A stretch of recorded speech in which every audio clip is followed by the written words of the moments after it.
Now I can hear you. Okay, thank you. We're herding the cats into the council chambers here, so give us a I few know seconds. you were busy taking pictures.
Okay, here we go.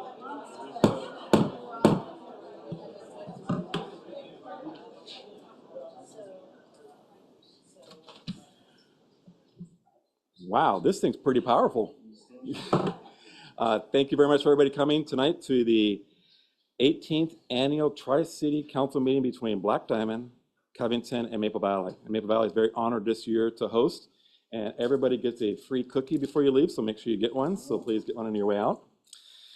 And lots on the agenda tonight, and we're very honored to have the executive of King County here today and the legendary Councilmember Reagan Dunn here today, so yeah. So we're going to do the Pledge of Allegiance, and Councilmember Dunn's going to lead us in that. Yes? Please stand and join me in pledging allegiance to our nation's flag. I pledge allegiance to the flag of the United States of America and to the republic for which it stands, one nation, under God, indivisible, with liberty and justice for all. Thank you, Councilmember Dunn. Okay. Just want to give a little bit of history. Councilmember Dawson helped me out today with this, so if I get it wrong, please chip in anytime, Councilmember Dawson. This lodge has been around for many years, way back in the 50s and 40s. It became King County property, and then it was allocated or acquired by the city of Maple Valley in 2003. And it's a great partnership ever since, and 113 acres here in Southeast King County. Lots of events here. This is where we have our council meetings, and it works out really good here. So just, it's really the jewel of Southeast King County. So we are very honored to have everybody here today.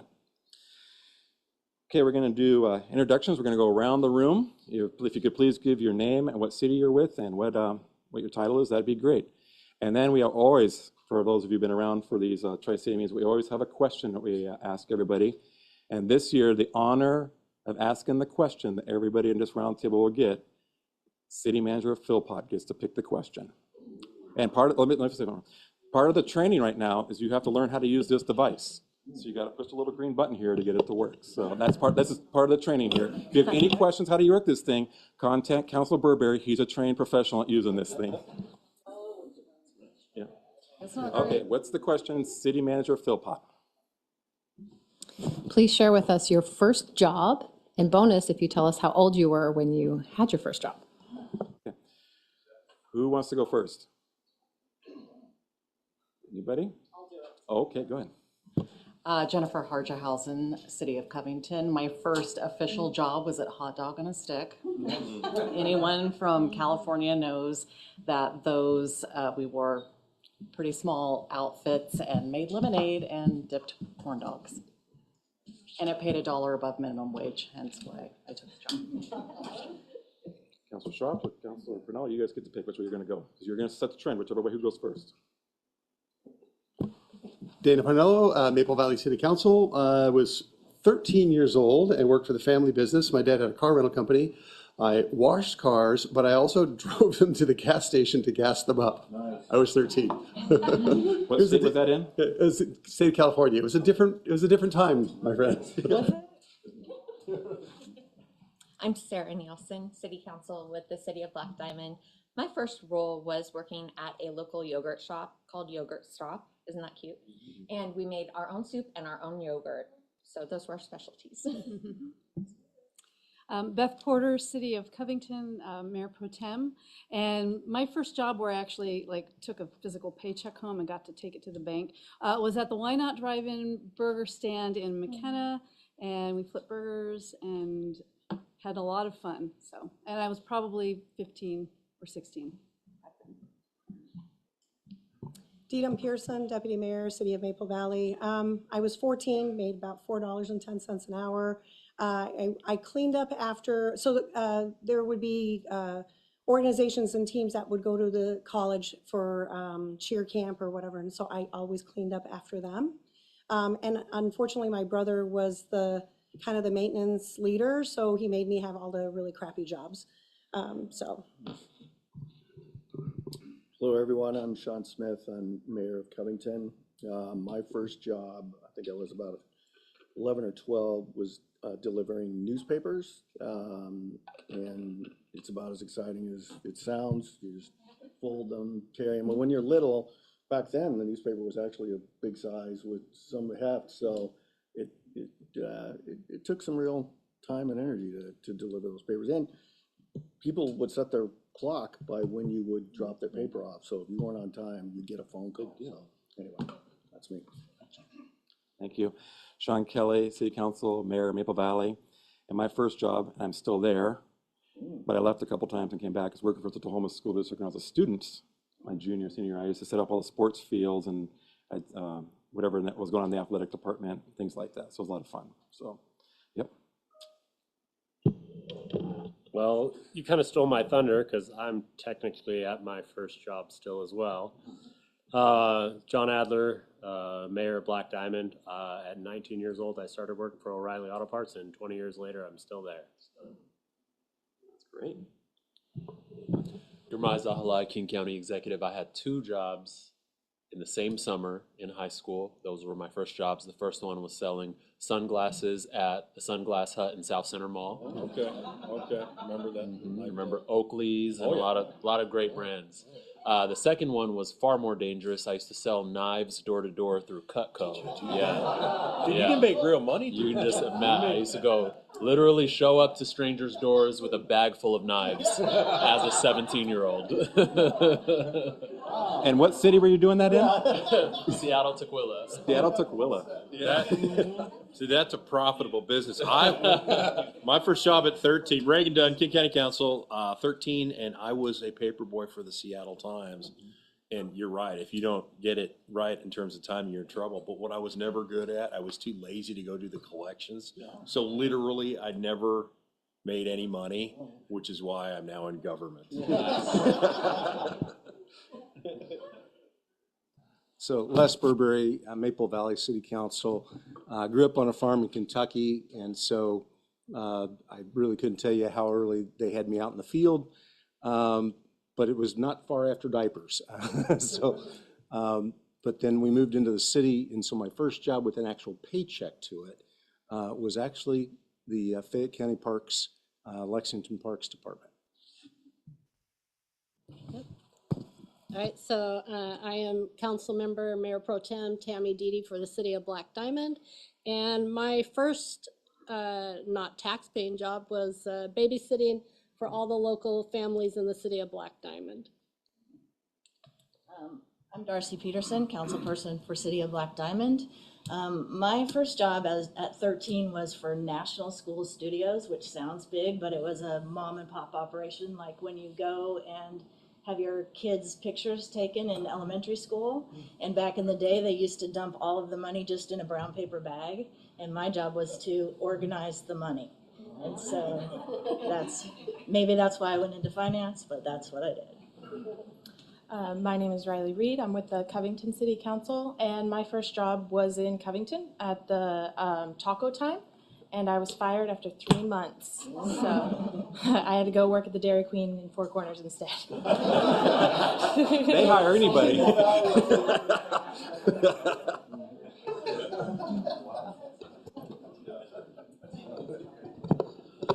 All right, Sid Dawson's Maple Valley City Council. I think my first job was went around, knocked on doors, and got lawn mowing jobs. And I had one. I mowed one neighbor. I mowed for probably 6 years, and then passed it off to my brother, I think. But I got $3 to mow his lawn, and I split that with another friend who mowed half of it at the time. So my first paycheck with where they took money out was working for at a local haberdashery in my town and doing what they called duster, which was all the odds and ends work that unpack this box, sweep that floor, things like that. So. Good evening, Kevin O'Neill, City Administrator, City of Black Diamond. My first job was working at a Harley-Davidson dealership. I was I think a shop tech was the title, so I had to get the bikes all clean and ready for the people that bought them to drive them home. So. Nice. Did you get to ride any of the Harleys? No. Oh. Laura Philpott, city manager for the city of Maple Valley. And my first job where I actually earned cash was we would hop the fence and work at the berry farm next door. And I was probably 8. And I think I ate more raspberries than I actually got paid for picking, but. Regan Boley, Covington City Manager. My first job, real job, was when I was 15. My friend and I were both hired to go into the local grocery store after it closed and sweep, mop, and buff the floors. 2 15-year-olds alone in a grocery store from 10 to 1 in the morning is a really bad idea. But we had a blast. It was a great first job.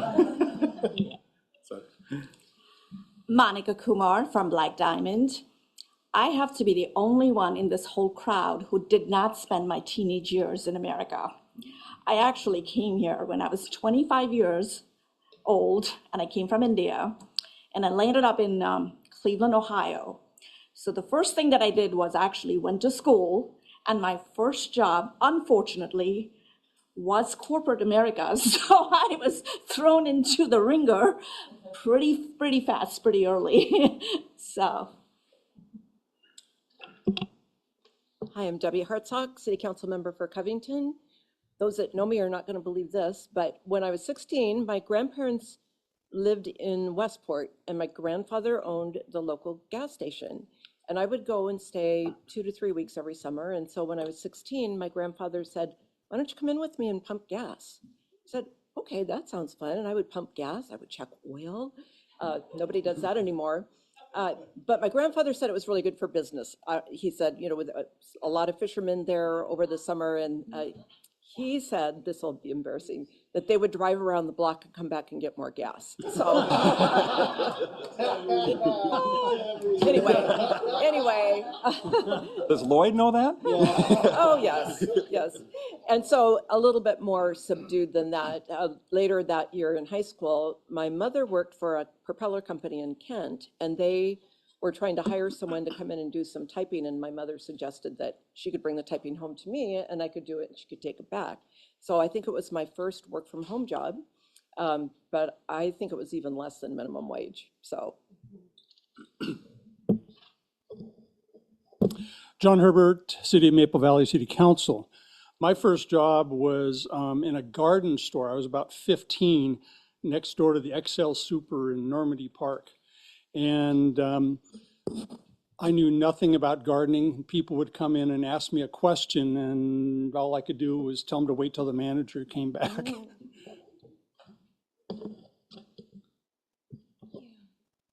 Hello, Christina Soltis, and I am on the Covington City Council. And my first job was when I was 12 years old. I was taking piano lessons for years at that point, and I must have been playing loud enough and long enough that my next door neighbor walked over and said, "Hey, will you be my piano teacher?" And probably 3 times my age, easily. And then she said, "I'll pay you $70 per lesson." Wow, that's pretty cool. This is like a long time ago. That's still a lot of money. That's still, I know, I don't know what it was. I think she just was too embarrassed to go to an adult, perhaps. Anyway, we did that for a while. And then somebody snatched me up to be an interpreter in the courts. And I'm not going to elaborate on that one, but that was a really, really interesting job. But piano teacher at the age of 12 was my first job. My name is Jesse Young. I'm a council member in Black Diamond. I grew up on a hobby farm in rural Wisconsin.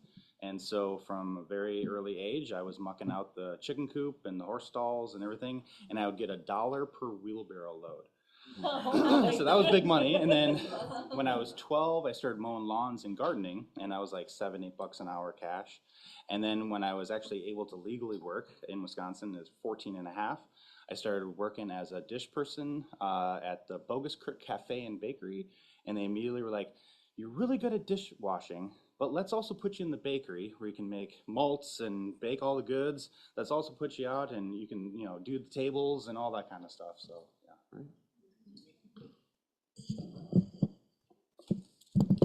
I'm Victoria Schroff, council member, Maple Valley, and my first official job, I think everybody had like little small jobs before that. My first official job was 15, and this will surprise a lot of people working at McDonald's. Oh. I quit after 2 weeks because I kept burning my forearms on the French fryer, and I was like, I wasn't cut out for this. Don't worry, Jeff Wagner, you're not getting out of it. Jeff Wagner, what was your first job? Good evening, everybody. My apologies for not being there in person. Jeff Wagner, Covington City Council. First job was with a company called WT Grant, which is like a Kmart down in California. I started at the age of 9, putting bikes together and earning a paycheck back when you were allowed to start younger. Wow, thank you. I think we got everybody, right? Are we over here? So we got everybody. When we have presenters come up, i.e. the chiefs and other staff, you get to say what your first job was. So please be prepared for that when you come up. So that'd be great. Very honored to have the King County Executive to kind of give an update on what he's going in King County. I gotta give a little background on you really quick. This man is the American dream right here. Okay. You don't gotta do that. Yeah, I'm serious. Came here as a young lad, another country, worked his way through the Seattle system, got scholarships to go through college, really good colleges, worked in the Obama administration for a little bit, came back, got involved in his community in several ways, council member, and now the King County Executive for the 13th largest county in the United States. So, I'm sorry, that's an old stat. Okay, old stat. Cody, we're talking later. Anyways. But it means a lot you took the time to come out here to us. You're the first executive that leave the Seattle area to come out here, at least in the 15 years I've been coming to these things. So it means a lot you took the time to come out here. So thank you. Thank you so much. Thank you, Mayor Kelly. I appreciate it. How's everybody doing this evening? Okay. The Meg Tech, okay. Can you all hear me better now? Okay, perfect. Thank you all so much. My name is Gurmai Zahalai. I'm the King County Executive. I grew up in places like Skyway and South Seattle. I have 2 baby girls at home, one 1-year-old and one newborn. So if you see bags under my eyes, that's what's keeping me up at night. On the side, I am also the King County Executive, and I know the first question that people ask whenever I tell them that is, what the hell is a King County Executive? And what I try to tell people is I explain it to them in a way that can kind of make a little more sense. During my campaign last year, we went around Bellevue and asked people in the parks, do you know what a King County Executive is? And not a single person in the park knew what it was. The top answers that I got were, is it a judge? And is it somebody that executes people? I don't know, they thought the word executive meant, I'm not sure. But the way I try to describe it is you have some mayors here who run your city government, you have a governor who runs your state government, and you have your county executive who runs your county government. King County is a government of 18,000 hardworking government personnel who deliver services through 11 departments to 2.3 million people across this vast and beautiful region that we call home. 39 cities in King County. We go all the way north to Shoreline, all the way south to Federal Way, all the way east to Issaquah and many other places. And then you can hop on a boat and go to Vashon Island, and that's still somehow King County. So we live in a very beautiful, diverse region, and we have one county government that delivers some of our regional services. You probably know King County from King County Metro, your buses. If you flush your toilet, your sewer system runs through King County, and we treat it before it's released back into the environment. We have our criminal justice system, the jail system, the court system. If some of you are contract cities, your sheriff, police service comes through King County as well. And so that's the government that I lead on the executive branch side, and then my amazing colleague, Councilmember Dunn, leads it on the legislative branch side. I took office on November 25th. I took office early because the last elected executive had left early. And since then, it has been one emergency after the other. You know, we've had emergency floods, which it was really inspiring to see all the different cities come together and work with their county government, with their state government to keep people safe. I was proud to go out and give our hardworking employees a proclamation, a recognition of their hard work. the most inspiring thing that I saw is that we had 0 loss of life due to the floods this past year. And that is something to celebrate and something that I show deep gratitude to all of our public servants for working together to make that happen. We've had emergencies related to the federal government and immigration. We've had emergencies related to federal funding being lost. And so a lot of responsive work to try to stabilize our region in response to emergencies. And then, of course, hiring. This is the first time we've had a new administration in King County in 16 years. How many people recognize the name Dow Constantine? Yeah. So what I found when I was going out and asking people questions is more people knew the name Dow Constantine than the name King County Executive. So 16 years, same administration, not a lot of turnover. And so now we've been going around trying to staff up our executive office. And I want to restructure the executive office to better reflect my top 4 priorities, to advance my top 4 policy agenda items. Those 4 items all start with a B to help you remember what they are. I call them the 4 Bs for a better future. Number 1 is breaking the cycle. We have many community members in King County who are suffering from those overlapping and cyclical issues of homelessness, addiction, crime, trauma, incarceration. And then we as King County hold people in our custody because we operate the King County jails. And then people often are discharged without those issues really being resolved. And it's back into a cycle of homelessness and addiction and mental health issues and crime and trauma. And so I want to break that cycle, working alongside all of you through strategic investments and better coordination across the full continuum of care that has a role in these issues. Number 2, the second B, is building for affordability. We know that our region is growing. I was just talking to some of our Black Diamond friends who said their population has grown from 2,000 to like 10,000 in just a few years. And so that is a growth pattern that's reflective across our region. We know we're one of the fastest growing regions in the country, and our infrastructure has to meet the scale of that growth. And so whatever we can do to work together to build the requisite housing and childcare and transit and community centers and public health clinics, we have to work together to build the infrastructure that's needed for this growing population. Number 3 is boots on the ground. I want King County to be a more customer service oriented government with more of our personnel in high impact external facing positions.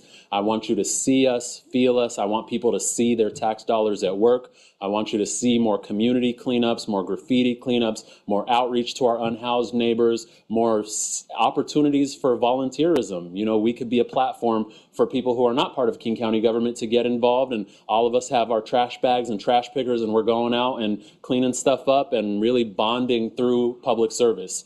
And the last one, number 4, is better government. We just have to be a more efficient, transparent, effective government. And that requires accountability. It requires transparency. It requires delivering our services to their maximum impact with every single tax dollar, especially in this era where we know that our communities are reaching their limits in terms of how much property tax they're willing to tolerate. We're losing a lot of funding from the federal government, and so we have to make sure that every single dollar is used to its maximum capabilities. And so those are the 4 Bs that I'm bringing into this. That does not mean that those are the only things that matter. There are thousands of topics that matter, and our government of 18,000 people will absolutely work on every single issue that our residents care about. But for me, leading with breaking that cycle, building for affordability, putting more boots on the ground, and having a better government are all top issues. And how do we make that happen? Of course, it requires strong collaboration with my colleagues on the King County Council that control our budget and our policy direction, but also strong collaboration with our city partners. The number 1 refrain I hear from our city partners all around the region, whether I'm in the Tri-Cities or up north or out east or in the deep south, it feels weird to call it the deep south, is we want King County to do stuff with us and not to us. And so that is a mantra that we will hold dear at our level. And also, one of the things that I want to say before I pass it off to my colleague Reagan is I really see my relationship with Councilmember Dunn as reflective of the way that I think all of us need to be able to work together. I'm a Democrat, he's a Republican, but you don't see that same type of toxic relationship you see at the national level. We lead with respect for each other. We like each other, love hanging out with this guy. I don't know if you've ever met him. He's very charming. Charms me to death all the time. And most importantly, we know we're going to disagree. We know that there are plenty of things that we disagree on, but whenever he feels like he's going to do something that I will disagree with, or even when he's going to say something that calls me out, he will call me on the phone beforehand and give me a heads up every single time and say, hey, Gurmai, I know you have this position, I have that position. I'm going to go out publicly and say that I take a position opposite from you, but I wanted you to hear from me first. That's the way he approaches things. So there are never any surprises. There's never any name calling. It's policy differences. And we all know at the end of the day, all of our communities want to be safe and all of our communities want to be able to afford stuff. Those are the two things that people care about most. And we're in agreement on those. And in terms of how we get stuff done, there will be disagreements, but it's always leading with respect and kindness and urgency. And so with that, this is somebody who I think, again, represents how I think we need to move forward as a region and as a country. Councilmember Dunn, come on up.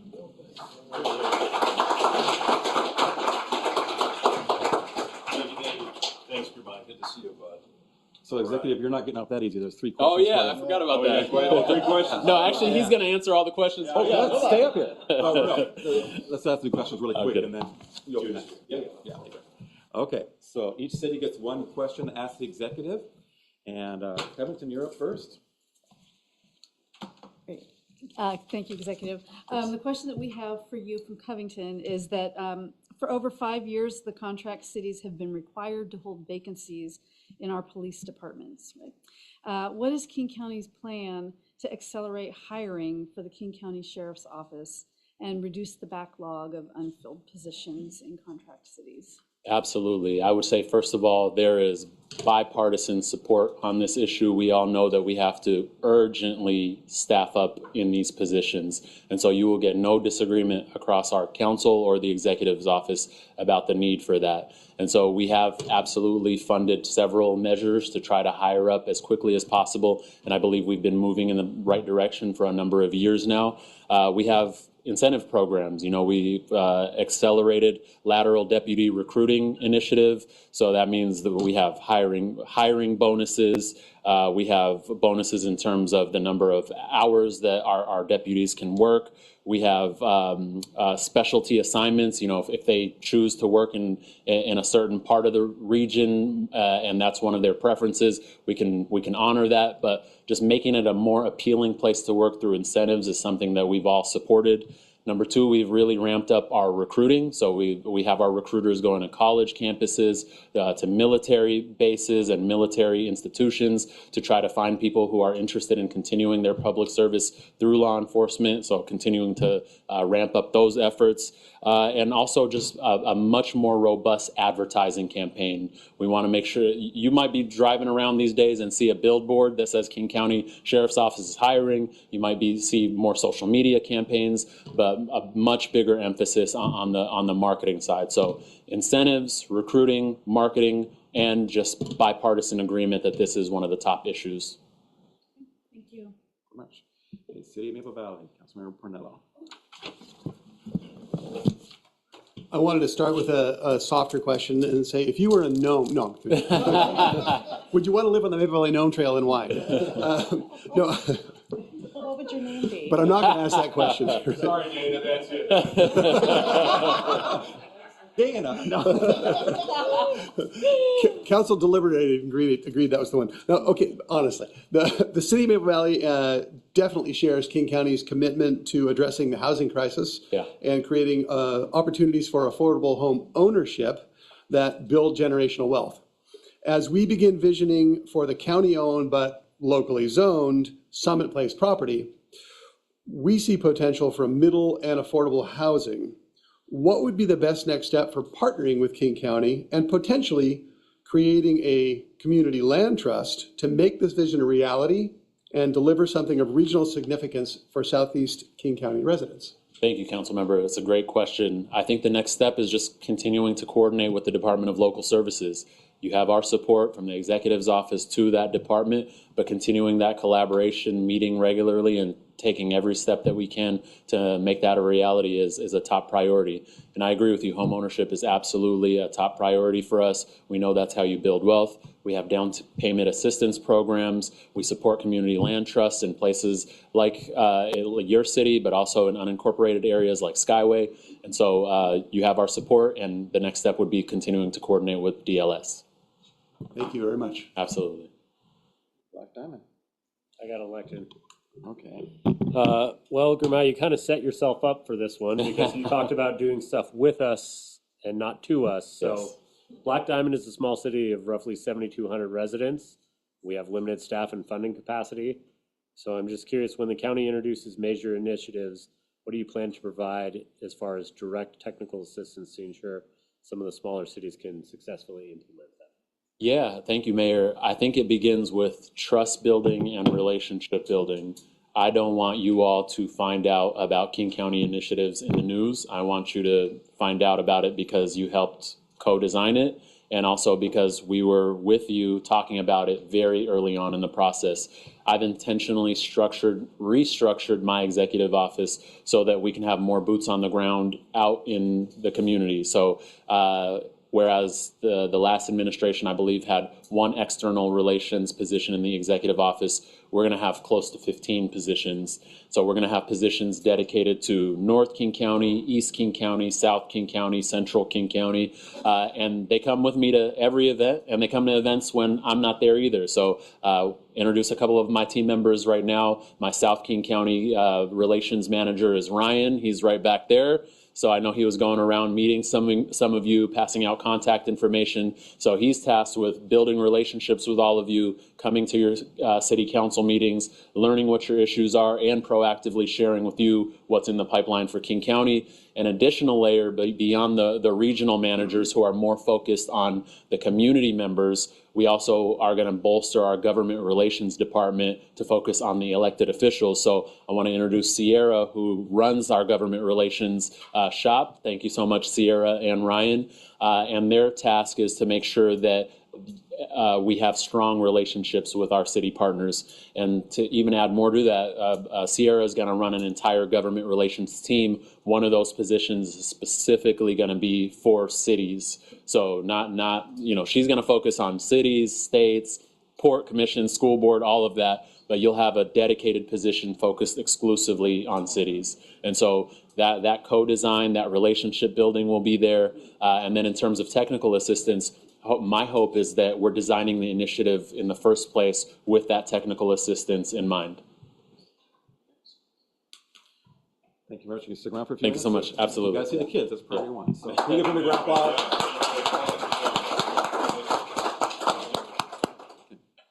I want to, while Councilmember Dunn's getting ready, I want to give a big shout out to Enumclaw Mayor is here. Mayor Wright, can you stand up and say hi really quick if he's still here? So thank you very much. Anthony Wright, Enumclaw, very good. What else we got? And I have to give a big shout out to my friend Warren Iverson, the unofficial mayor of Hobart right there. So thank you, Warren, for being here. Warren is Hobart. Yes. Yeah. All right, so I got a PowerPoint presentation. Oh yeah, I was just going to add, Mayor Wright. I know I called you earlier today. It was just to share with you that we found some resources to rebuild some bridges and roads in your surrounding area. So that's what. Yeah, that's a big round of applause right there. Awesome. Hey, this is exciting. I'm just delighted Executive Zahalai came here.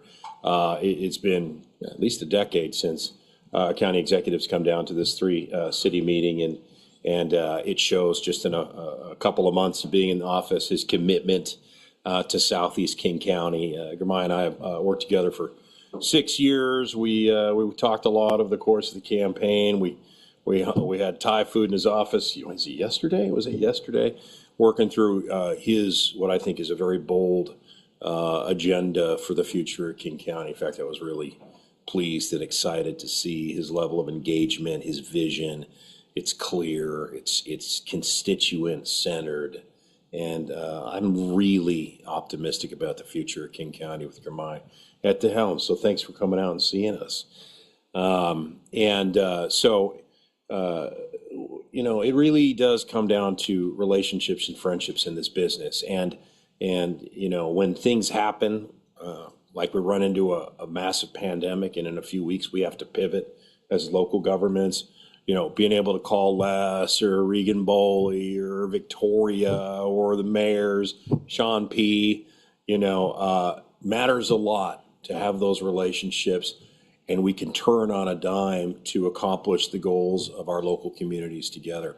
This 3-city meeting is really smart, and it's really not done much anywhere else in the county, but Covington, Black Diamond, and Maple Valley got roughly 60,000 people growing fast, all with similar needs and interests. The ability to coordinate is critical, and our job as King County government is to help you implement your vision of what you want to do with your cities. King County is the 12th largest county in the country, 2.4 million people. We have a $20+ billion biennial budget. It makes us the second largest government behind Washington State. So we're about a third of Washington State's budget, and significantly larger than any other government in the state, and we can be a good partner. I come every year. I think I did Zoom last time, but I come every year not just to this group, but to all 9 of the city councils that I have the privilege to represent, just to give you kind of an overview of what's going on with King County. So let me run through some of the major metrics that we have, and then I'm happy to take a couple questions real quick on what's going on. So we have a new county exec.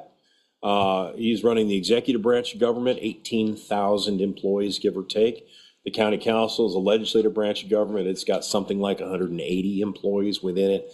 I serve as vice chair. Sarah Perry is the chair of the council. I'm vice chair, do a few other things.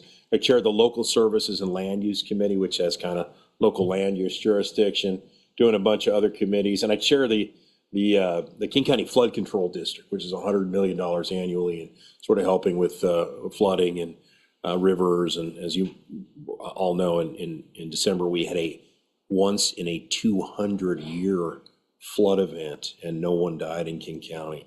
Doesn't mean it was perfect, but we're making progress. So that's the work I'm doing. Next slide. That'll be backwards. I'm a low-tech man in a high-tech world. Okay, here we go. All right, there it is. I can do this. There you go. There it is. Some of the cities I represent, all of the unincorporated areas you recognize, Hobart. There you go. A few other places. Southeast King County, about 300,000 people. I was there. There it is. Let me just run through some recent constituent survey issues. Okay, so the 9 council districts, I mean, you've got a number that are in downtown Seattle core. They have 0 unincorporated residents in some of those districts. There's some that are east side, South County. This one has a different set of values. It would be, if you sort of thought about it, it's the most conservative of the 9 council districts, as you might imagine, with Enumclaw, the Plateau, and the cities out here. But the issues that people care about, this is about a 6-month-old survey. Public safety was #1 in the recent survey, but that was down 11% from prior years, and I'll show you some data that kind of says why.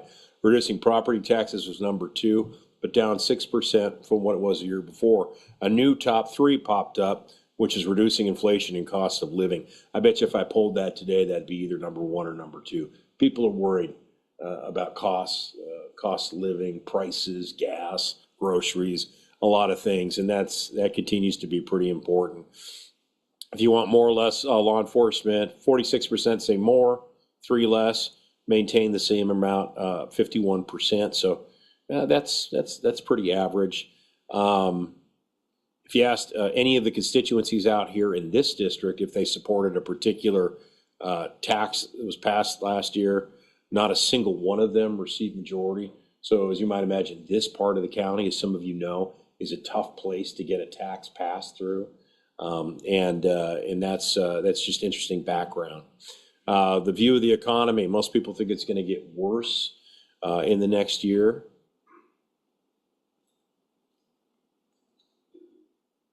Get there. There. Okay. So some of the stuff that we've been working on in 2025 here.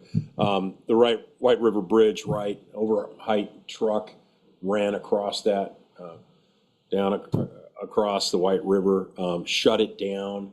Bob Ferguson and I are friends. We ran against each other for Attorney General some years ago. We had a good old-fashioned, old-school campaign, and we've stayed friends ever since. Got a hold of the governor and the mayor as well down in Enumclaw, and he came out and made a commitment to open that bridge up in 6 weeks. I mean, it was choking traffic even up, this far up the county. Bob got that done in 5 weeks. That is impressive, lightning quick speed, and I just was super grateful for the governor for turning that thing around. So really impressive work. When we partner local and state governments together, we really improve the ability of all of us to accomplish the joint goal.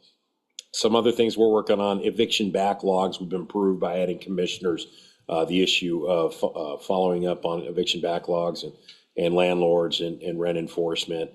Restoring funding for law enforcement. A significant council action was taken to add additional funding to help reverse some of the staffing shortages that was asked about earlier, and to get King County Sheriff's Office back to a more effective staffing model. I'm going to speak about that in a second.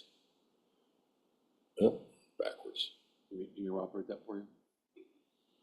Does somebody else know how to do this better than me? All right. Some other stuff we're working at. There's been some real challenges with at least one of the departments under the prior administration, Department of Community and Human Services. We had some pretty bad audits. A lot of money has not been administered in a way that is consistent with best practices. You heard me gripe about that a little bit. We have been putting in place legislation that I sponsored and then implementation through the new executive on making those grants more accountable. So they're going out into the field and doing what they are measured to be doing, making meaningful improvements in various forms in our social services. So we continue to work on that. Work on some other things that are kind of close to my heart. The asphalt plant property, which was going to be the gateway, along the Cedar River there, going to be an asphalt plant gateway to Maple Valley. We are, in fact, the county has tendered an offer to purchase that, and we're in the process of negotiating. Turn that into a park. That's a good result. Executive Zahalai was central to helping make that happen, which I greatly appreciate. Looking ahead, that's the new exec. This is your leadership for the county council. We got a couple new members. I want you to know, Rhonda Lewis took over Gramai's District 2 spot, and she's worked with her for years. She's terrific. And then a longtime friend of mine, Stephanie Fain. You might remember Joe Fain. His wife, Stephanie, is now the elected District 5 representative, took over Dave Updegrove's seat. He's now Commissioner of Public Lands at a statewide level. So we got a lot of new leadership. Some stuff we're looking for next year, this year, mental illness drug dependency implementation plan. That's going to come forward to the council through the exec coming up. Next year, the Best Starts for Kid Levy is up for renewal, and planning will start soon. We've got some audit issues that we continue to work through and improve recommendations. Something that we had, and I think are currently having at this very moment, I'm supposed to be in another meeting, but the Transportation Benefit Tax District is being considered, and as I understand it, it's principally, although not totally, designed to improve unincorporated area roads here. The gist of the tax would be, it would be a countywide tax, okay, including taxing Seattle, but would benefit unincorporated area roads, many of those around here that connect your jurisdictions throughout the area. So it's, I don't always support tax increases, but this one I might support because there's a massive deployment of resources to this part of the county. So keep your eye on that. There's a couple other potential taxes moving forward as well, but not nearly as many as were on the ballot last year. Talk a couple about the public health crisis. We, back in 2023, hit an all-time high for overdose deaths. This is all behavioral health. We have started to turn the corner on reducing the amount of deaths. We were losing nearly 4 people a day. That number has come down substantially. There's a lot of reasons for it, but I think some of the work we're doing with our triage and outreach teams, some of the work we're doing, conference use on substance use disorders, starting to implement our crisis care center policies are beginning, I believe, to make a meaningful difference in that. And just so you know, overdose takes about 3 times as many lives as gun violence does in King County, and nobody talks about it. So that's progress. And I'm hard on the county sometimes, you know, but I want to commend the county when we're doing good work, and there's some good stuff going on. These are some of the programs we've done. Laced and lethal, and it only takes 1 pill to take a life.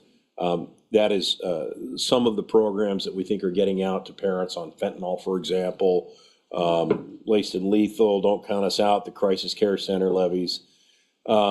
Shifting to homeless just because I accidentally hit the button.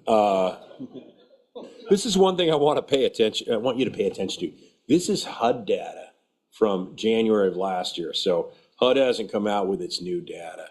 This is homeless count. So this is Biden administration numbers on the number of new chronically homeless in each state over the prior year. Okay.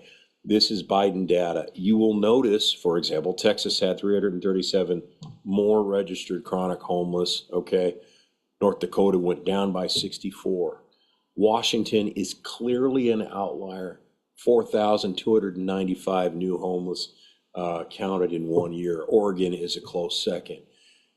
I'm getting some information that it's going to be a similar set of trends this year.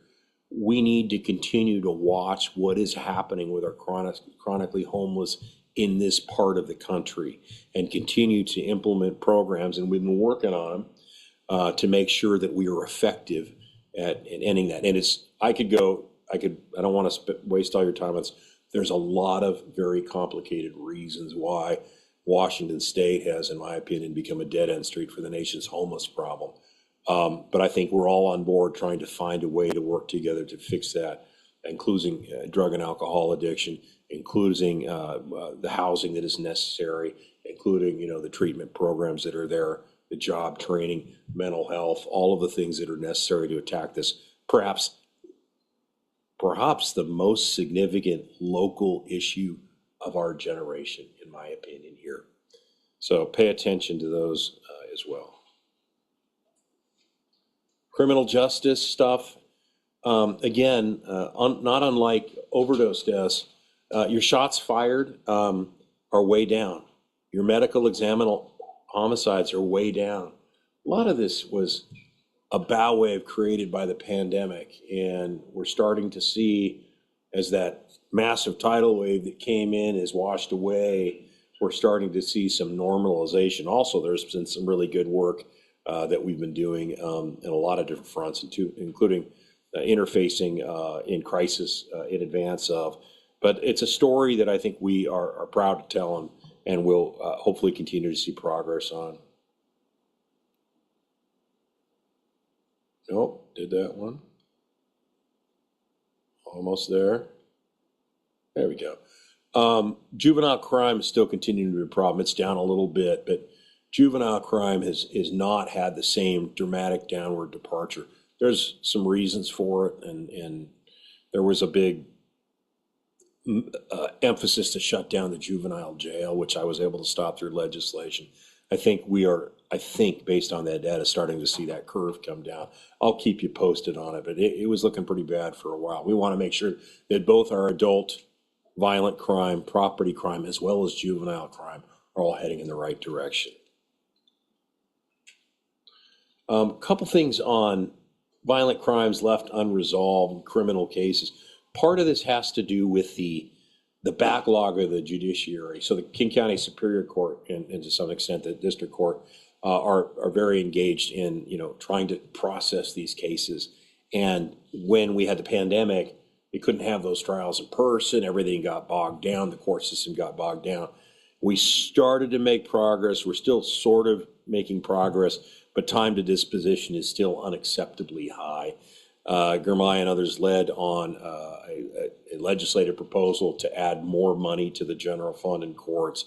So I think in the next year or two, we'll start to see that come down. But that's a basic responsibility of county government. There's room for improvement. We'll keep working in that area.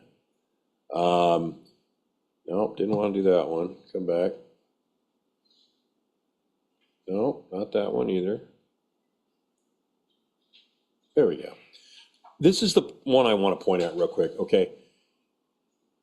We had a real problem, about 5 years ago. We had some very considerable challenges with trust in the community for law enforcement. There was a lot of tough times and tough questions asked and a need to help reform our criminal justice system. When that happened, we got a lot of retirements. There were a couple other policies like mandates, vaccines, and people were let go to a point where we reached a top of something like 114 vacancies in the King County Sheriff's Office. We got that down to about 65 or so, but now it's back up to 106 vacancies. This is important for you contract cities, for those of you who are involved, things like unlawful detainer, where sheriff's deputies are needed. One of the great challenges that Gramaya is undertaking with Sheriff Patty Tyndall is to make sure those vacancy numbers come down. We got to have more bodies on the ground to do the work of basic law enforcement in this community. So that's an area where we're not doing very well on, but we will continue to work and try and make that better. So one of my jobs, and your mind knows this when he was representing District 2, there's a lot of grants and a lot of funding that are available for a variety of programs. And if it's not coming to Black Diamond, Maple Valley, Enumclaw, Covington, it's going to Shoreline or Kenmore. One of my key jobs is to make sure that your tax dollars are being redirected back to programs that are measurable and work here. And so there's a whole lot of different grants, and my job is to identify grants that might be able to partner to help you bolster your priorities as a city, as the cities financially. And it's one of these deals where if you don't ask, you don't get. So make sure you're asking me on things that you need help with. This is true for nonprofits, but bigger capital grants as well. And there's a lot out there, and my job is to try and help guide you towards the right funding source for your needs. And there's Sean. So here's some of the stuff we brought over. You'll recognize some faces there. The skate park, we helped out with that in Black Diamond. Park security in Covington, emergency operations generator, Covington Storehouse Capital Campaign, 100,000. We're real proud of that one. That's good. Maple Valley Food Bank, continued support after many years for the community center, some money for the Veterans Memorial, which a lot of you guys worked on, which is wonderful. Some to the schools for various, Kentwood High School. I don't know. It's on there. I don't know. Kent Lake. Oklahoma next year. Yeah. Sean, Sean, you have your own slide in what you've got for Tahoma, man. It's so big, it takes up more than. But yeah. We're getting you more money, buddy. He's a really good advocate, by the way. He's very effective. I think my arm's broken. Maple Valley Pony, Johnny Lazar Field. We're still working on more of that for you. And some other stuff. But these are examples of the kinds of things that we can do to make a difference. And some of them are just operational grants. Sometimes they bridge the gap between a month where they're not going to make it in the month they are. And sometimes they're significant capital campaigns like Covington Storehouse. Again, if you don't ask, you don't get. I need you to come to me and ask, and we will work it as hard as we can to make sure those dollars are directed to you. I'm about to wrap. There it is. I've wrapped up. Anyway, I'm just honored to continue to work with this great set of communities here. Happy to take questions if you got them. Yep, we'll take one from each city. Yep. There you go. All right. Thanks for coming. All right. Okay. Hit me with it. Yep, Councilmember Burberry. So we've all heard a great deal of the state's budget woes and projected revenue shortfalls. Tell us how the county is situated at this point in general, part A, and B, with fewer revenue options than the state has, how's the county negotiated budget difficulties in the past?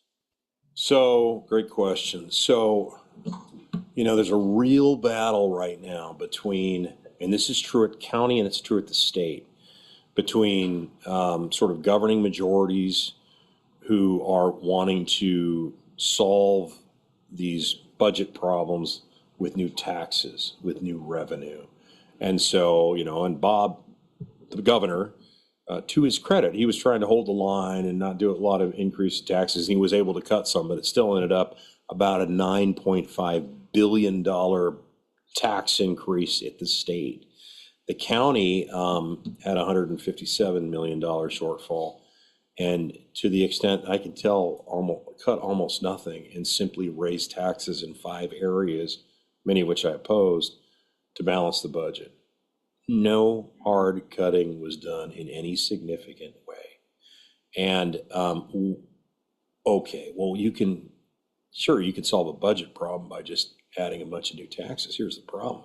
We're looking at maybe another $200 million shortfall this coming year. The county and the state have not done the kind of cutting that they need to do in order for us to maintain a sustainable set of budgets moving forward. And you know, I'm not blaming anybody, but you know, you cannot keep going back to the well. And so there's going to have to be, I'm sure there'll be some taxes raised, but boy, this year the pressure needs to be put on. I can assure you there is always 10% of a budget of any government that can be cut if necessary. 20, that's to the bone, but 10, 12, 15%, absolutely. And I will venture to tell you very specifically that King County's budget is bloated significantly. There's room for cutting. So one of the things you'll be seeing me do in the supplemental and the biennial next year is to really hammer on reducing that. So yeah, I mean, as you know, we were one of the top states for taxes. We're now down to 45th. Highest estate tax in the country, 35%. We're looking at a 10% income tax for two couples making $500,000 a year is going to now be subject to that tax, over $1 million. So yeah, there's a lot of concern there, and I just want to be careful that we don't just always rush back to the tax well before we do the hard work of cutting budgets. Good question. Thanks, Les.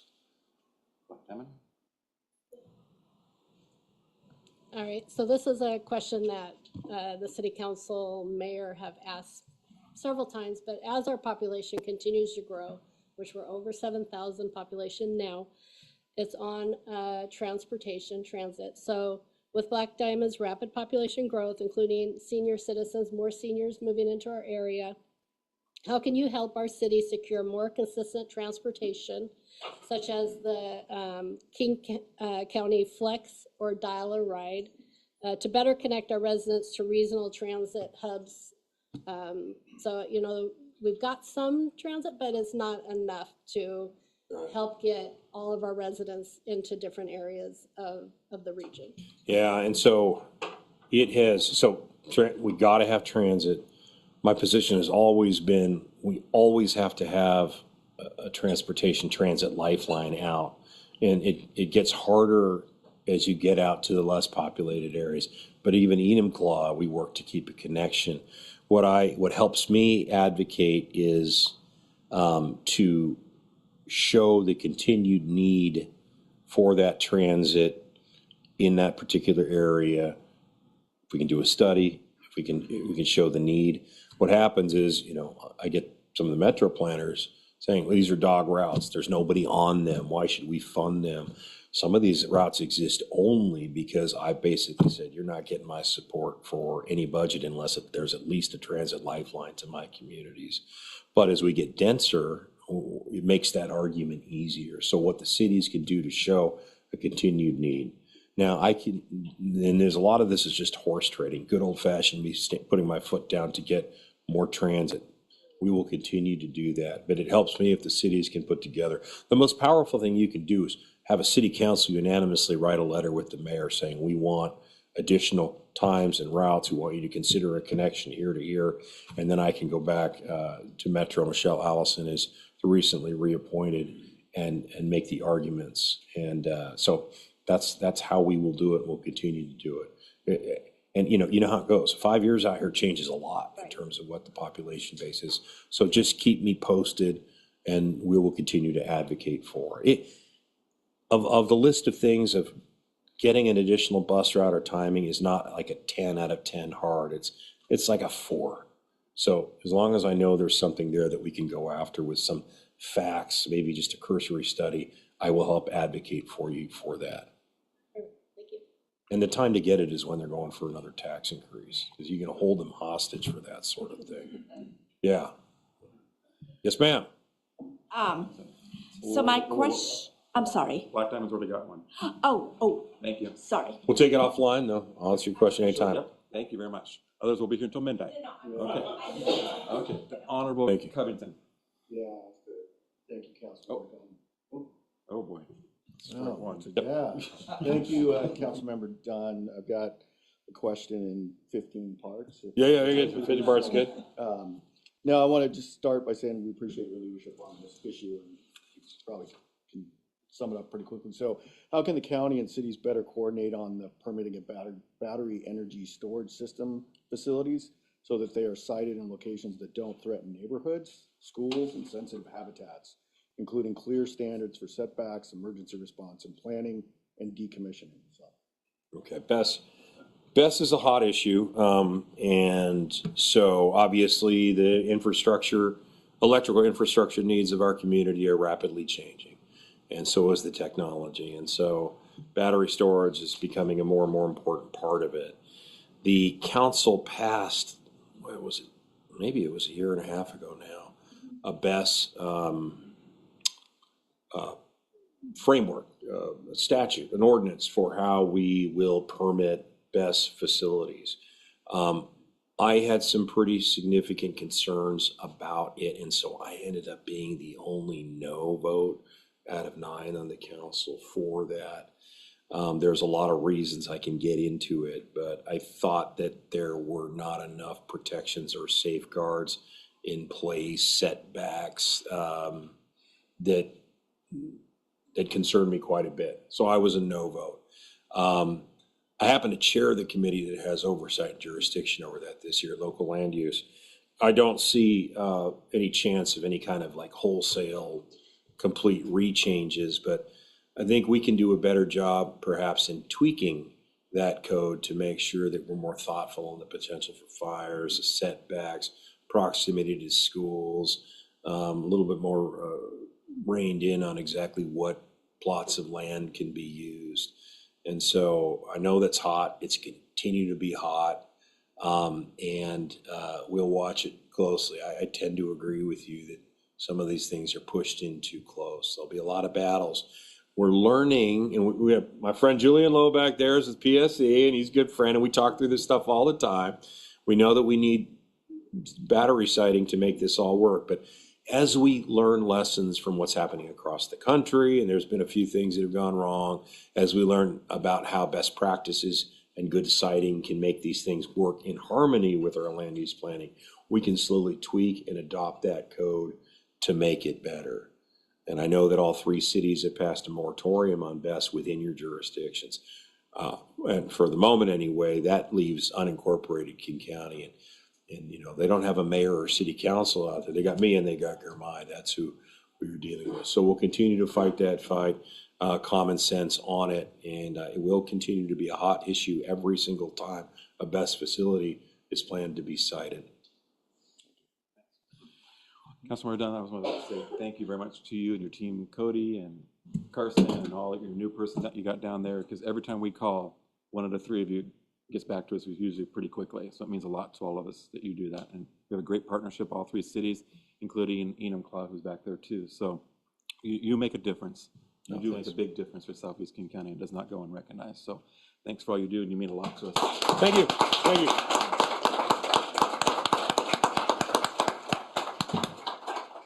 Okay, next up is the public safety section, and the city managers and the city administrator are going to do an intro for public safety.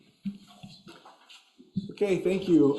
Yeah, so each city will share a little bit about what we're doing regarding House Bill 2015. As a reminder, House Bill 2015 was law that was passed out of the state last legislative session, and it grants jurisdictions the ability to raise a public safety sales tax. So during our city council's October budget meeting, see you, Reagan. Thanks for coming. Thanks, buddy. Yeah. Go BYU, baby. There you go. There it is.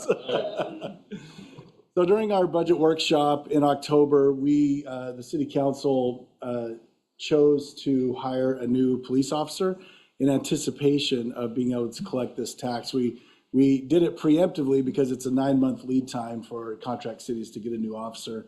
So we want to get that request in as soon as possible.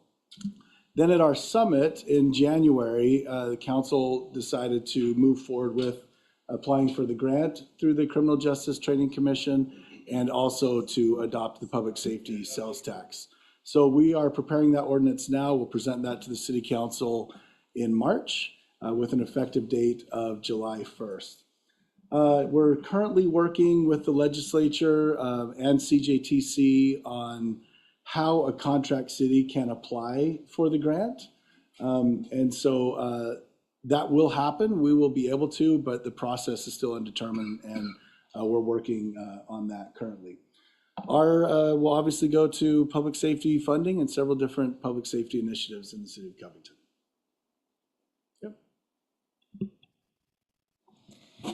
So Regan gave a great overview of House Bill 2015, and Maple Valley was cautiously awaiting to see if King County Sheriff's Office, because we are a contract city, was certified under the CJTC in order to collect or to apply for the grant. So we have applied for the grant for a new storefront detective. We applied for that in January of 2026. We are watching closely on what the process is for contract cities and ready to pivot and adjust as needed. We also have just begun preliminary discussions with our finance committee. The conversation about the sales tax has not gone before our full council at this time.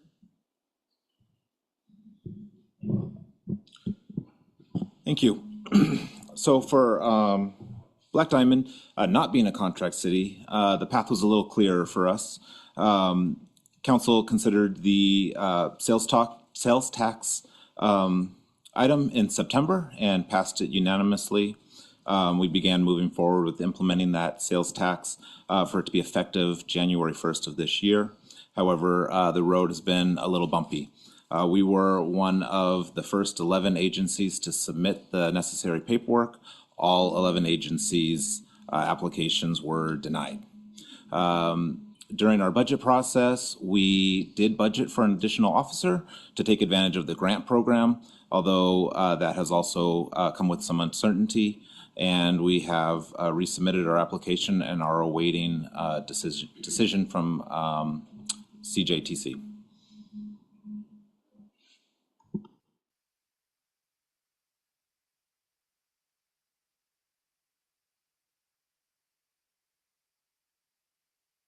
Whoa. You broke your own rule. No Maple Valley council members saw that, so that was good. Yeah. We have a rule that if you don't turn the mic on, you get to bring cookies to the next council meeting. So my wife Jen will be making cookies before the next council meeting, so she'll appreciate that. So, well, but she likes making cookies, so it's good. Any questions for the city managers or city administrator on public safety before the chiefs come up? Okay, we're next up. We're going to have the police chiefs up now to talk about community policing presentations. So,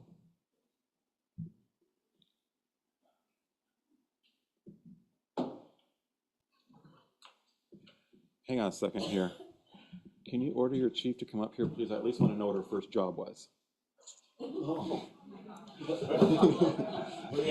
I tried to cover for you. I tried to cover for you.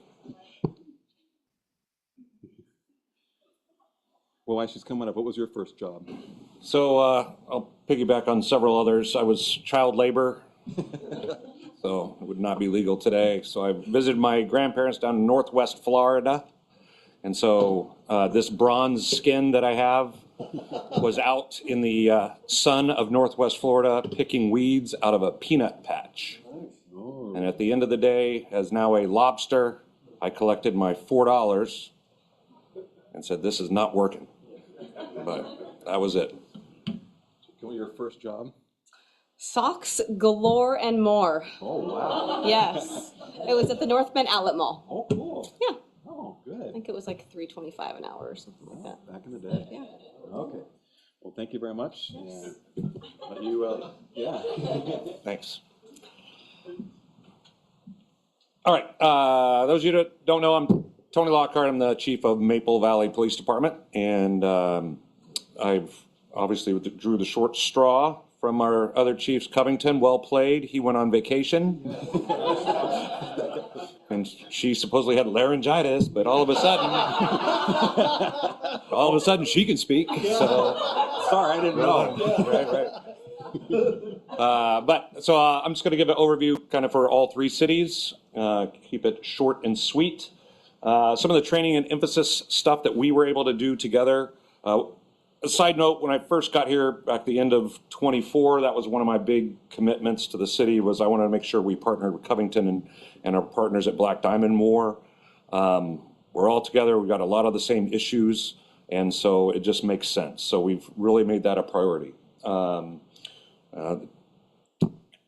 Diamond Chief and Covington Chief and my right-hand person, Eric Lux, who's the admin sergeant, really worked together to bring Paul Butler training. So it's a very high-end leadership training, a lot of police direction, but he was able to scale it back, and we actually got folks from all three cities that showed up, professional staff and law enforcement, and received great feedback. So we were really excited that we were able to bring that out. We're working on doing some traffic emphasis stuff together on some of our roads that cross over. We brought out drones and UAS, right, unmanned aerial systems, that we've got now that we're able to work together. We set up a appointment or a meeting with Black Diamond to make sure we include them and just all the good features that it has, what we can and can't do, some of the limitations, to get the officers really comfortable in just making that request, right? Our theory there is request it. If we get there and it's not the right time to use it, we'll tell you, no big deal. But I'd rather have that resource and we try to use it because we've had some great wins. And then one of our big things that we started just over a year ago is making sure that all of our detectives have time to meet together, because we have, right, our people that are out in the community causing problems don't really abide by city limit lines or county lines. So able to integrate the detective from Black Diamond, Covington's detectives, unincorporated's detectives, state folks with the specialty units, to make sure that, hey, have you run into this problem? What have you seen? How have you addressed it? And, right, Black Diamond's growing quickly, and you've got a lot of commercial stuff coming in, which is great, but it also comes with headaches on our side. And so there's no need to recreate the wheel. So let's get together. We can work on some stuff. We have no problem, any of our cities, getting all the detectives come down and work something in Black Diamond, or asking help from Black Diamond to come out and help us. So very proud that we've kind of moved forward with that. It's facing the right way, Andrew. Shake it, that's what we're gonna do. Okay, you went too far. I don't think I'm shaking it there, Mayor. All right. So as far as community policing, that is one of our big commitments, all three cities. Right there, we've got on the left is the Community Police Academy, which, by the way, we've got, we're still taking applications. So City Council, I know you're bored on Thursday. Ooh, Black Diamond, you changed your date. What? Just saying, you're used to being full on Thursday. That's when the dates are. But we're taking that applications right now. So for any of our community members, it is awesome, right? I hear Kent and Auburn talk about their crap. I'm telling you, they ain't got no helicopter, right? They don't have all the boats we have. Folks coming in, they get to meet the folks that have the bomb dogs. They get all the Marine unit, go out to the firing range, and if they're comfortable, even fire some weapons. Go out to the racetrack and drive in the cars. I mean, great feedback. Tammy, your husband, was in it. I'm trying to recruit Tammy to go through. Brock was in it. And so I got his picture up here. That's him right there. There's a forehead. You see it. I owe Brock, so he knows.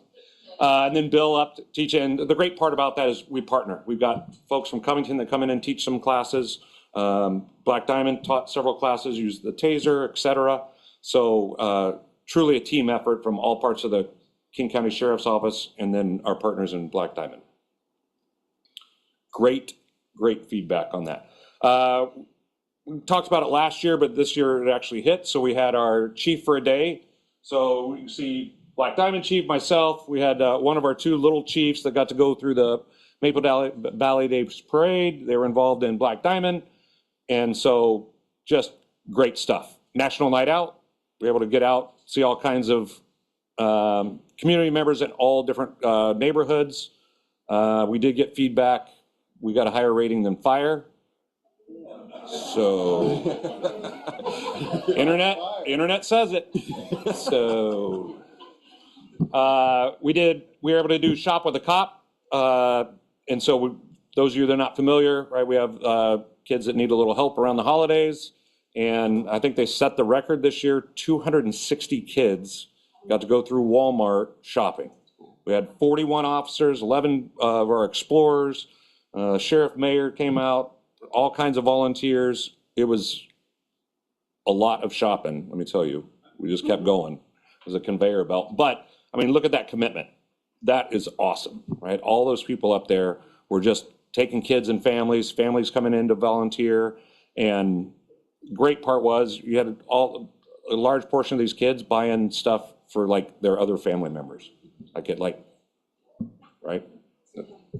Awesome. So, great to have that supported, and Rotary from the cities all put in for that. So, for us, just a heads up, with the sheriff's office, we do have some drones at Maple Valley and Black Diamond, as well as the sheriff's office. We had several wins where we had suicidal male with a gun. We were able to put the drone out, wait for the person to put the gun down, and then make contact, that we would not have known, right, if we couldn't see it ahead of time. And so we were able to do it safely, treat that person with the best respect we can, but far safer for us to deal with somebody with no weapon in their hand. And that drone gave us that opportunity. You might have seen we had our fires here in the city that were unfortunately started by an individual, had some mental health issues. We ended up contacting him here. His solution was to jump in Lake Wilderness and swim away. And luckily we had the drone.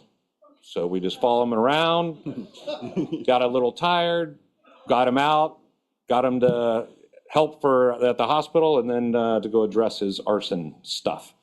And then you might have seen that made the news. We had a female in the city that brought a shotgun, was upset with her boyfriend, came to the house, etc.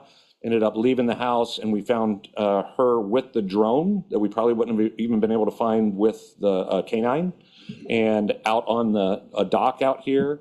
And again, there we're able to observe, give some commands from a long distance, get the gun put down, and then do our magic with de-escalation, which was awesome, right? But much more comfortable dealing with that. And that gave us that opportunity. So appreciate the cities supporting those, because they've really done great things. And those are all the glorious ones, but I want you to think of just like one simple one we just had. Covington helped us, our pilots weren't here, where we had somebody that was burglarizing our storage units. And we get there, everything's locked up, it's graveyard shift, there's no person with a key coming out. So that means we've got to essentially break in to go make sure it's safe. And Covington comes over, we put out a drone, cleared that whole area with the drone, and no damaged property. The property owner's not pissed off at the city or the police because we're breaking their stuff to try to check. And again, just a simple little thing that you wouldn't think of, but big impact. And you've seen this has been all over. So flock, we do all three have flock cameras. Black Diamond's got 5, Covington 8, us in Maple Valley have 7. There's legislation going through right now that's looking to address some issues. So I'll just hit a couple things quickly. You explain what flock is to the Yes, sorry. So flock are the license plate reader cameras. And so their job is to look at cars and look at the license plate. And then if they are, come from a homicide suspect or something like that, it would alert so that we know where that vehicle has been or if it's in our local community.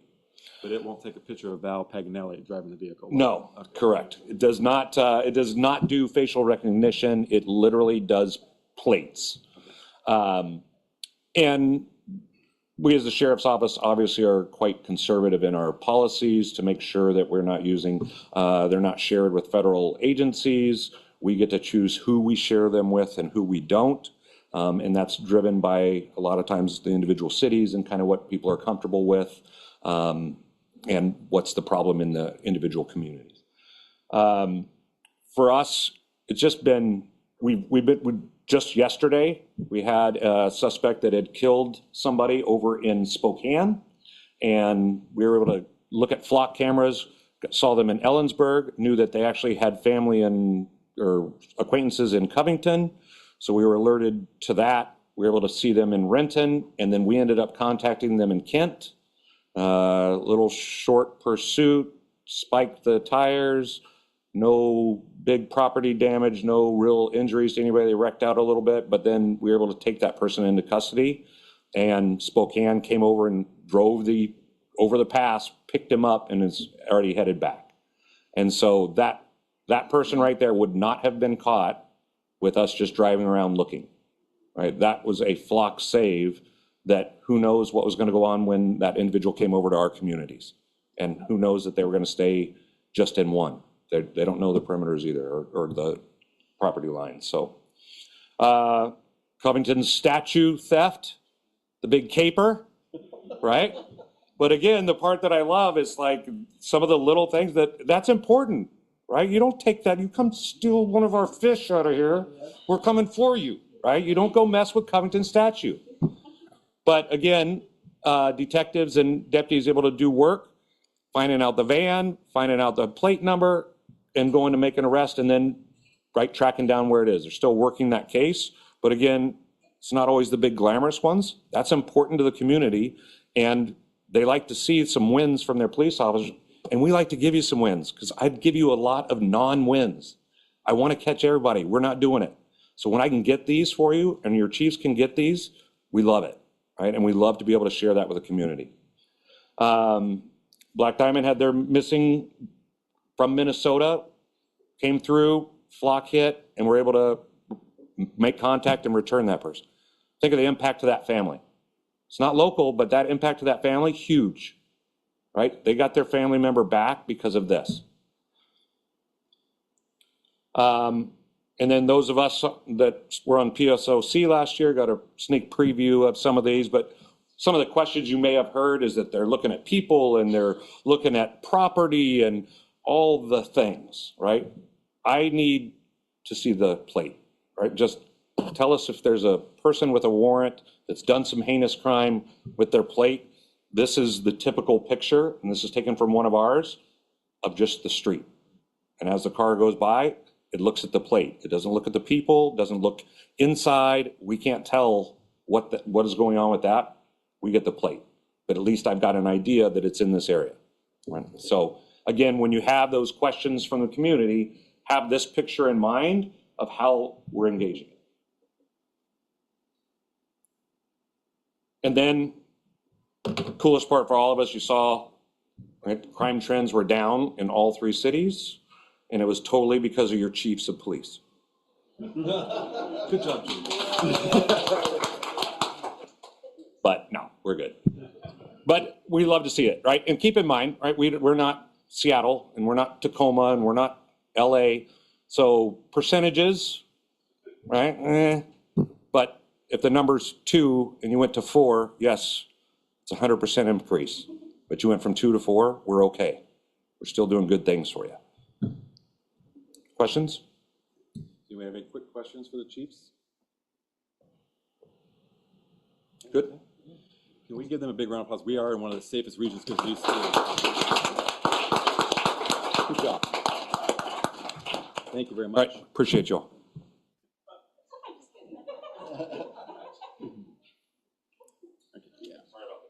Yeah.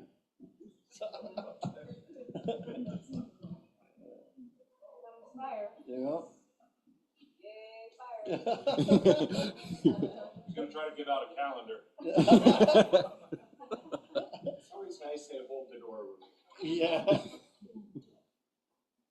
I'm Mark Jones. I am the fire chief. The microphone. Do I have to do the cookie thing? Yep. Yep. Yep. Yeah, Sean will bring it for you, though. Yeah. Are you okay right now? Yeah. Because I know you get nervous when the two of them are in the room. No, I just like them going first. Makes a very safe environment for the real professionals to come through here. I'm Mark Jones. I'm the fire chief for Puget Sound Fire.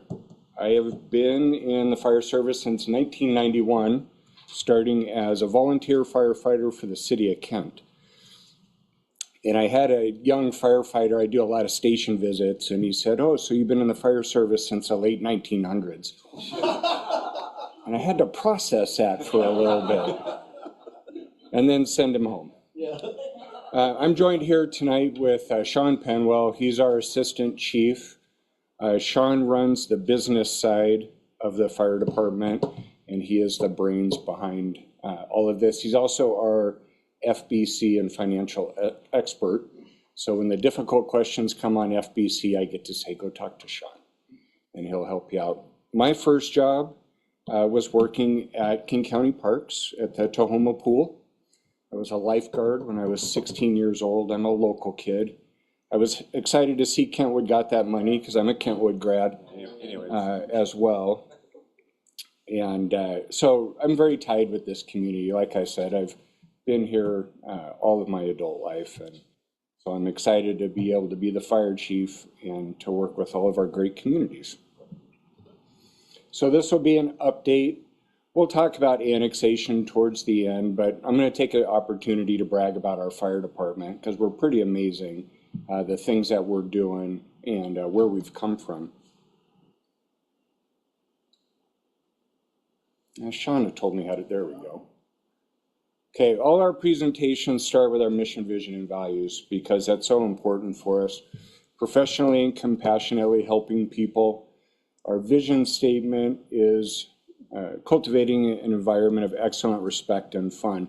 I truly believe this is the best, funnest job you can have, is being a firefighter, being in the fire department. So we want our employees to have fun when they come to work and enjoy what we do. That translates to better customer service for our communities. Tony, fun. You can have fun at work. Okay.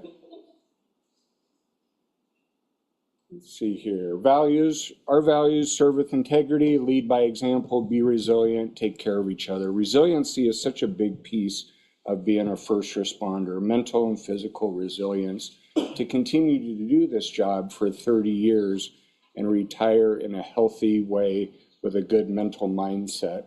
And it's so much better now for the fire service than it was when we first came in, where there wasn't a focus on mental wellness. And so we're very proud of what we're doing to create this next generation of very resilient firefighters. So here's some fire facts for you. Our population served 270,000 community members. We have 67 billion in AV, and we're serving 120 square miles. We just crested 500 employees in our organization. When I started, there was about 70 of us running things. That is now our minimum staffing. So we are 24/7 staffing. We will always have at least 70 people on staff every day, and this number is going to continue to grow. We provide our service out of 17 fire stations, responding to over 44,000 calls in 2025. The majority of that is EMS calls, typically, but we did go to 204 structure fires, so we are a busy fire department. Our busiest unit is our aid car downtown Kent, and they ran 4,300 calls last year. So when you divide that by 365, that's a busy station. That's where those kids that say we're from the late 1900s, that's where we make them work. Our busiest engine is up on the West Hill of Kent, engine 7.3, and they ran over 2,300 calls.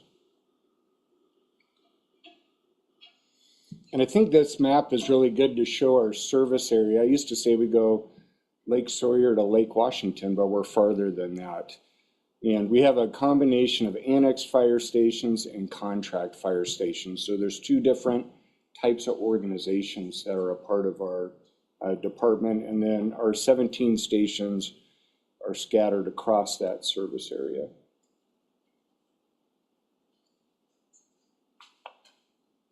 So one of the things I did when I became fire chief is I published my principles of service. And this is important for the organization to understand my commitment to them. Instead of expectations from our department, our leadership staff provides our principles of service and what we're going to do for our department. My favorite is public trust. And I love this line that says, public trust is the currency of our profession. And getting young people to understand that the people that came before you built the public trust, and it can be lost in an instant. So public trust truly is a currency that drives our profession. Training is a big deal for us. Training I don't consider optional. It's the foundation of our safety and our confidence amongst all our crews. We host the training consortium down at our building and train over 1,500 firefighters out of our group across the region.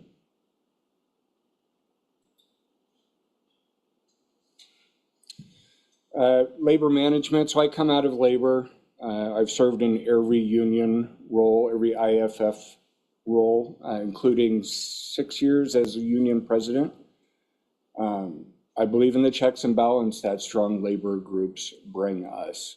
And we have a very good relationship with our union president. Him and I served as union presidents together 20 years ago. And so we have a very unique relationship with our labor group.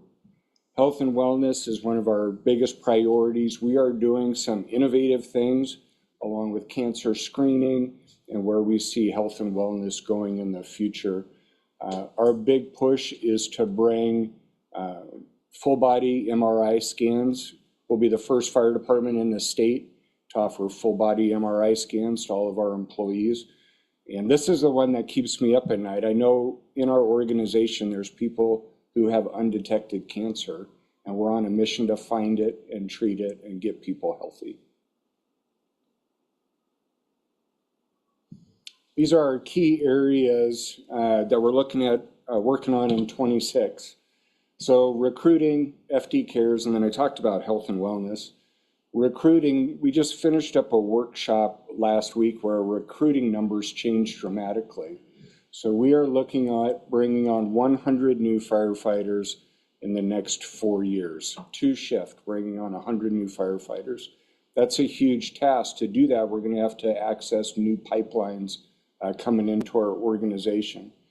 So we have our existing process, which is a test that we work with 5 other fire departments in the area. We're partnering with colleges that run firefighter programs to bring their firefighters to us. We're looking at experienced firefighters that can come into our organization and go to work, and then really targeting the people who don't know they want to be firefighters. When I first started, I was coming out of the military and I didn't know I wanted to be a firefighter until somebody mentored me and guided me along in the process. FD Cares, King County talked about the mental wellness and the opioid addiction that we're facing. FD Cares is our mobile integrated health. It is the flagship program for mobile integrated health that's spread across the country. And we are partnering with University of Washington to bring in doctors and nurse practitioners. They are going to guide us through this next set of evaluating public health and how we handle mental wellness and how we handle getting people treatment for drug addictions and what our intervention is. So we're excited about that. And then, like I said, health and wellness, we're bringing in new physicals from a company coming out of Phoenix, Arizona. We've created a staff position. So one of the things we need to do is get our firefighters out of their protective equipment as quickly as possible because it's all carcinogens. The longer they stay in their contaminated bunker gear, protective equipment after a fire, the higher the risk for cancer. So we've created a new position that will deliver clean bunker gear to the fire ground, and it's revolutionary for what we want to do with this. And then pre-cancer screening, there's 16 presumptive cancers. that firefighters face, meaning if you got this cancer, you got it from being a firefighter. We want to see that number grow because we see occupational cancers, which still get classified as on the job, need to move into presumptive. So we're working with legislators to try to increase the number of listed presumptive cancers. This is an interesting stat. So about 80% of the on-the-job firefighter deaths last year were from cancer. Our firefighters are very good at tactics. They're very good at fighting fires. Knock on wood, they don't die in house fires. They die suffering in a hospital bed. And so that is our journey. That's our goal, to try to reduce that. The International Agency for Research on Cancer has actually listed the occupation of firefighting as a Group 1 carcinogen. So just our profession is being listed as a carcinogen. So we have a lot of work to do on health and wellness. So annexation. Our Puget Sound Fire is a mix of annexed fire departments and contract agencies. Currently, we have 2 contract agencies with Maple Valley and City of SeaTac. And now we have an opportunity to partner with Black Diamond that we're very excited about. And this brought to light what a great opportunity to work with Maple Valley, work with Black Diamond, because these cities are so connected and are great partners as is. So we see this as a wonderful opportunity to bring these 2 communities into Puget Sound Fire. So let's talk about our funding model. So how are we funded? We're unique. We were the 2nd fire department in the state of Washington to become a regional fire authority, which means we have a 2-part funding model. And I like to say it's a stable funding model, but it's also a fair. So when you think of fire benefit charge, you should think of a fair, stable funding model. Fair because it apportions costs based on use. And so commercial buildings that require more fire resources pay more than a smaller residential house that doesn't require as much. So it is fair. The costs, like I said, are apportioned across the community. And stable because we have a combination of our tax levy and our fire benefit charge. I don't believe that levy system is necessarily a stable funding model because it degrades over time and then you are continuously going out for levy lid lifts. We do go out for levy lid lifts, but we can manage the lowering of the tax levy with the fire benefit charge. Think of the fire benefit charge as a shock absorber to the financial funding for the fire department. And Maple Valley has seen this in the past and prior to contract, where the levy system had degraded enough that they were shutting down fire stations on a temporary basis. Partnering with Puget Sound Fire under a contract, Maple Valley, for the first time in its history, is getting ready to pay cash for a new fire station, cash to remodel a fire station, has paid cash for new fire engines. Prior to our contract, it was bonds. They were going out to bonds every time to pay for stuff. And now we've, with our partnership, we now have very stable funding. So that is how your total annual fire assessments are done. Our tax levy is $1 per 1,000. Right now, we're down to about 89 cents, almost 90 cents, 89.7 cents. But we can balance that against the fire benefit charge, and we adjust those 2 components. Like I said, the fire benefit charge is calculated on a structure's size, use, and risk. So your square footage of your property, you pay more if you have more square foot.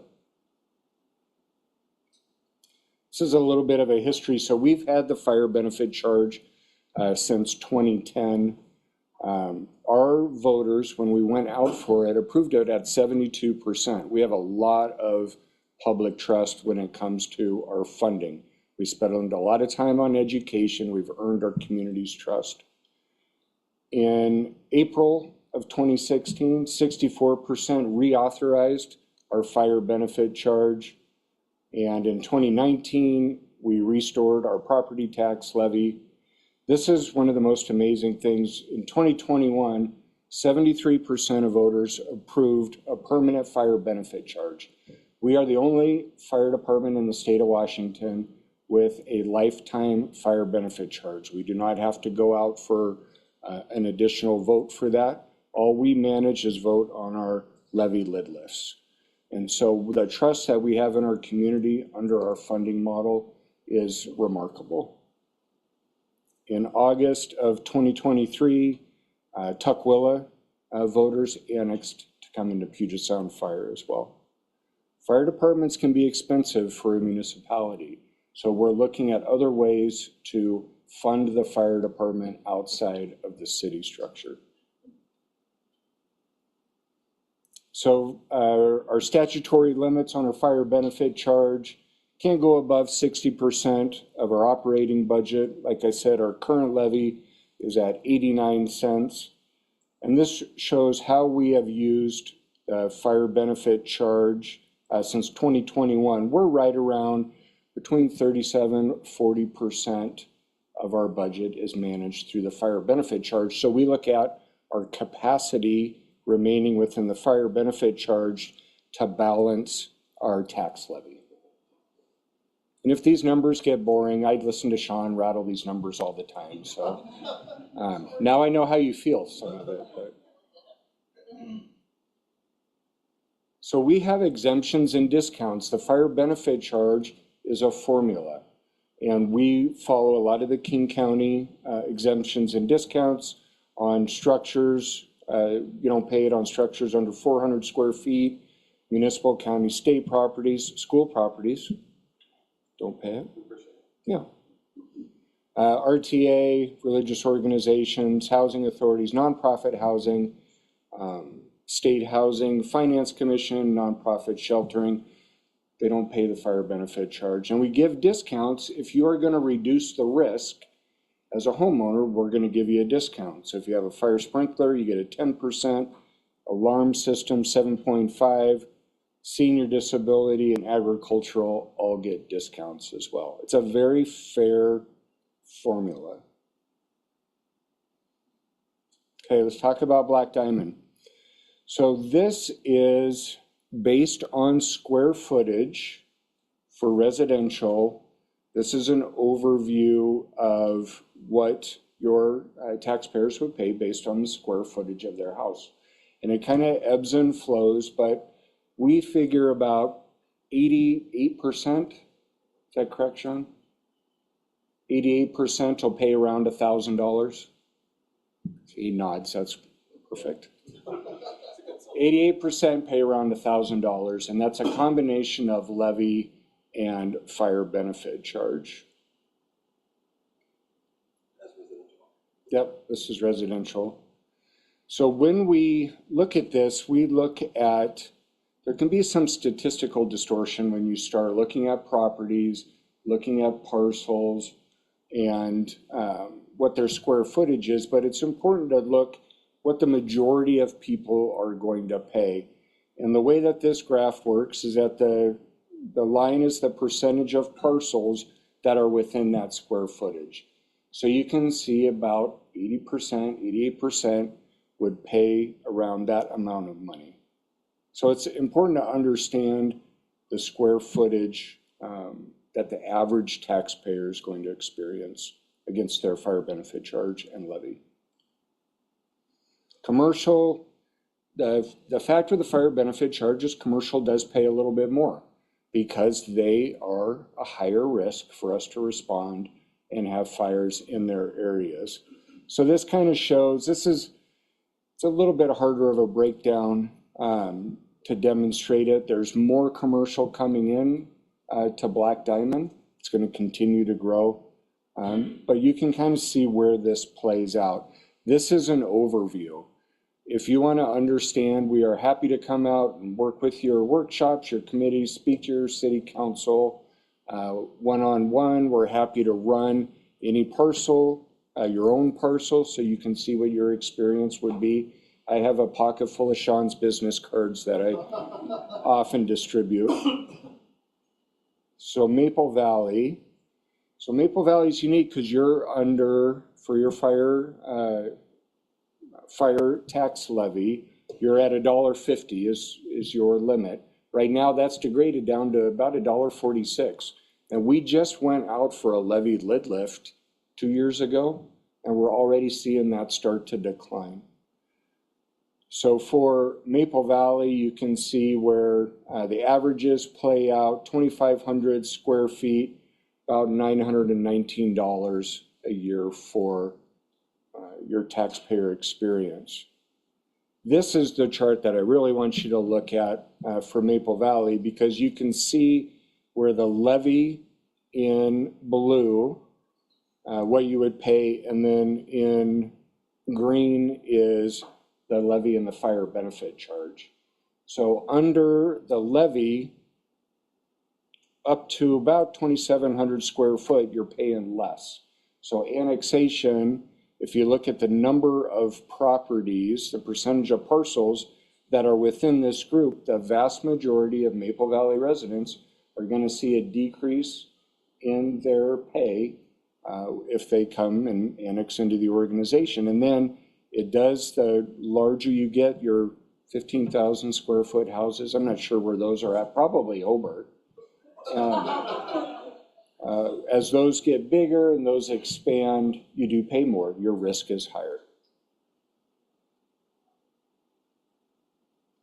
Commercial, as we see, you've got a spike in smaller commercial and then a spike again in larger commercial dwellings. You are going to pay more under the fire benefit charge. The risk is higher.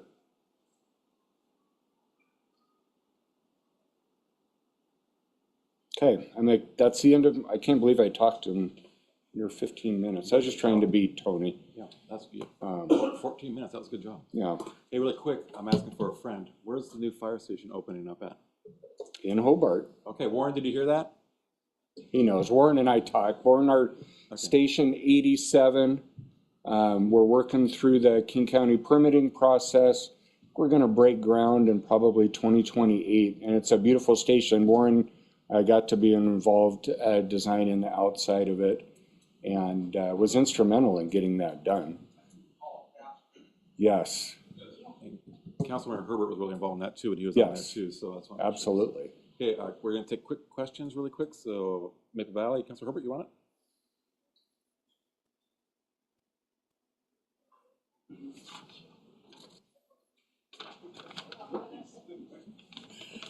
it? Chief, thank you.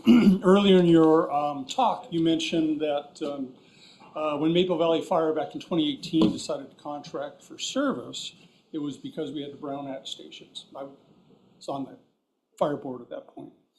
Since then, there has been a significant decrease in the cost of providing that service out here from you guys, which then allowed us to save all that money to be able to pay cash for the stations, the equipment, et cetera.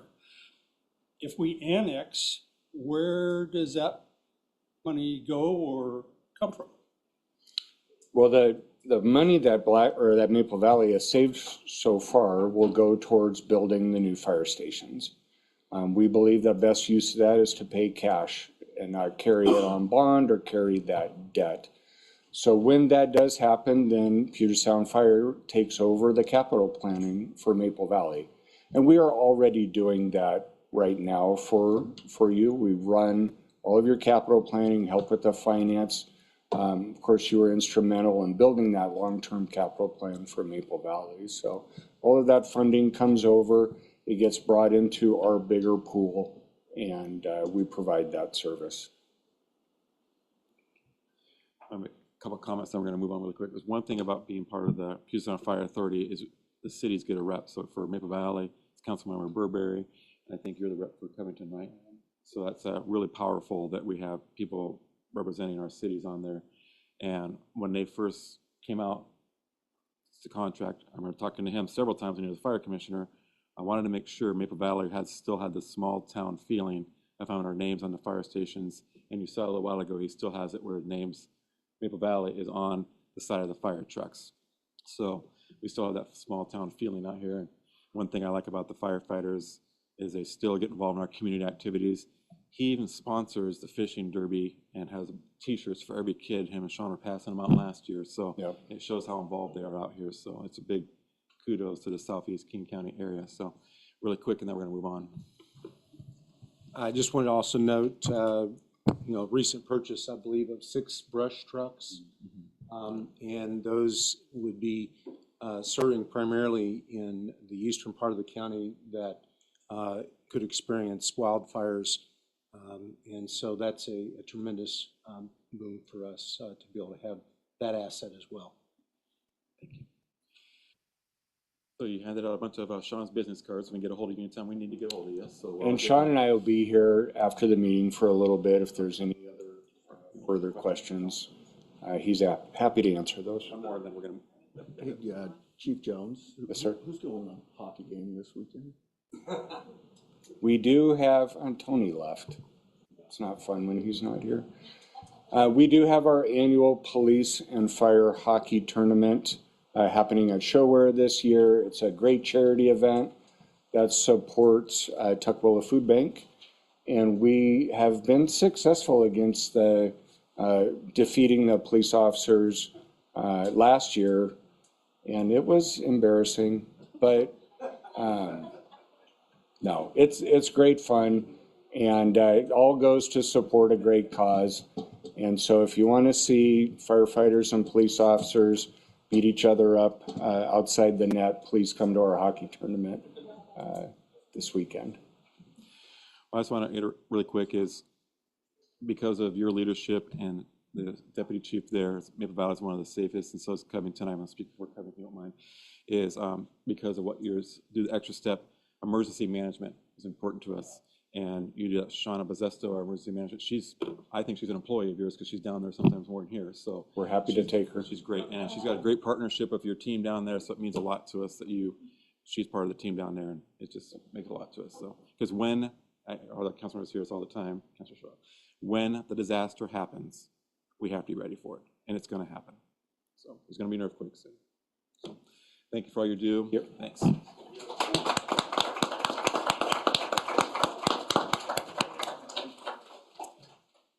Okay, we got, what was your first jobs? All right. Uh-oh, you of all people. Right. Good evening, Greta Huntley. I'm City of Maple Valley Human Services Manager, and my first job was scooping ice cream at Cold Stone Creamery, where we had to sing for tips. So, but free ice cream. Darren Patterson, City of Covington Community Care Specialist, and my first job was a dishwasher at the now defunct Grandy's Country Club. Exciting. Cool. Well, we're excited to be here tonight to present together and share about our community outreach programs and the collaboration between our two cities. So the goal of our presentation tonight will be to describe our outreach efforts between Maple Valley and Covington, share a little bit about the data and trends that we're seeing in each of our cities, and then share our goals with you for the future sustainability of a community outreach program between both of our cities as we are exploring the option of a possible shared position. So pretty exciting stuff. So just to overview how we got here, really these positions were created within the last 6 months. And out of a need that we were seeing for more one-on-one support, connecting, recognizing this need to fill the gap between police responding to incidents that need to connect folks to resources that are non-criminal but challenging. So whether it's domestic violence, evictions, dealing with mental health challenges, homelessness, things of that nature. So really for folks who need more one-on-one support than simply providing a referral to a community partner or to our care coordination service. And of course, supporting our police department. We know that a lot of the times, most of the times, these guys are on the front lines and they're responding to people who are needing connection to resources, and this takes up a lot of time. So we created these positions at both cities simultaneously to respond to referrals from police department and provide that one-on-one support, accessing resources with that goal of stabilization. And of course, alleviating police time. So this is not an official partnership, but we've really been able to work together as neighboring cities to collaborate as we grow this position and program. The position at both cities is managed by our Human Services Department. And what's really cool about this is we are lucky to employ the same person at both Maple Valley and Covington, which I think is just a huge win for us for continuity between the two cities. Establishing relationships and sharing best practices has really been able to make these positions so successful. So through our collaboration, we've also been able to see that there's a lot of fluidity in people between who are needing support between Maple Valley and Covington. So we're responding to joint referrals.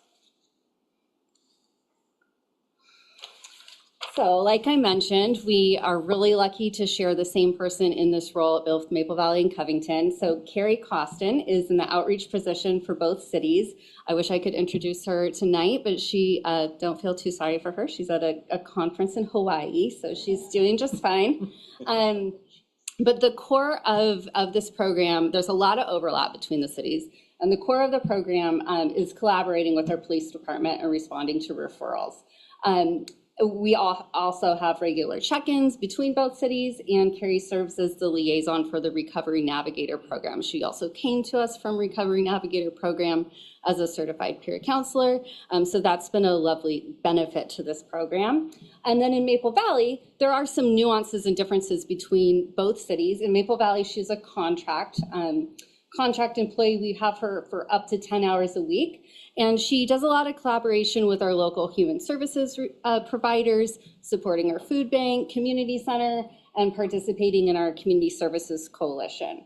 She started with us onboarding in August and began taking referrals in September. So it's been pretty cool to see what she's been able to do with the program in such a short amount of time. And then Darren's going to chat about what that looks like in Covington. So in Covington, we fund a community care outreach coordinator at about 10 hours per week. The role includes a structured coordination with the Recovery Navigator program to take over the case management aspect of it. And she's got within this regular engagement with our police department to follow up on referrals. The overlap shown here is key. It shows that we not only do we share staff, but we share communications and problem-solving strategies. And as Greta mentioned, it's not formalized through a formal ILA at this point, but operationally we're already collaborating, and the individuals we serve, we've seen a pattern of them moving between cities, and our coordination is beginning to reflect that accordingly.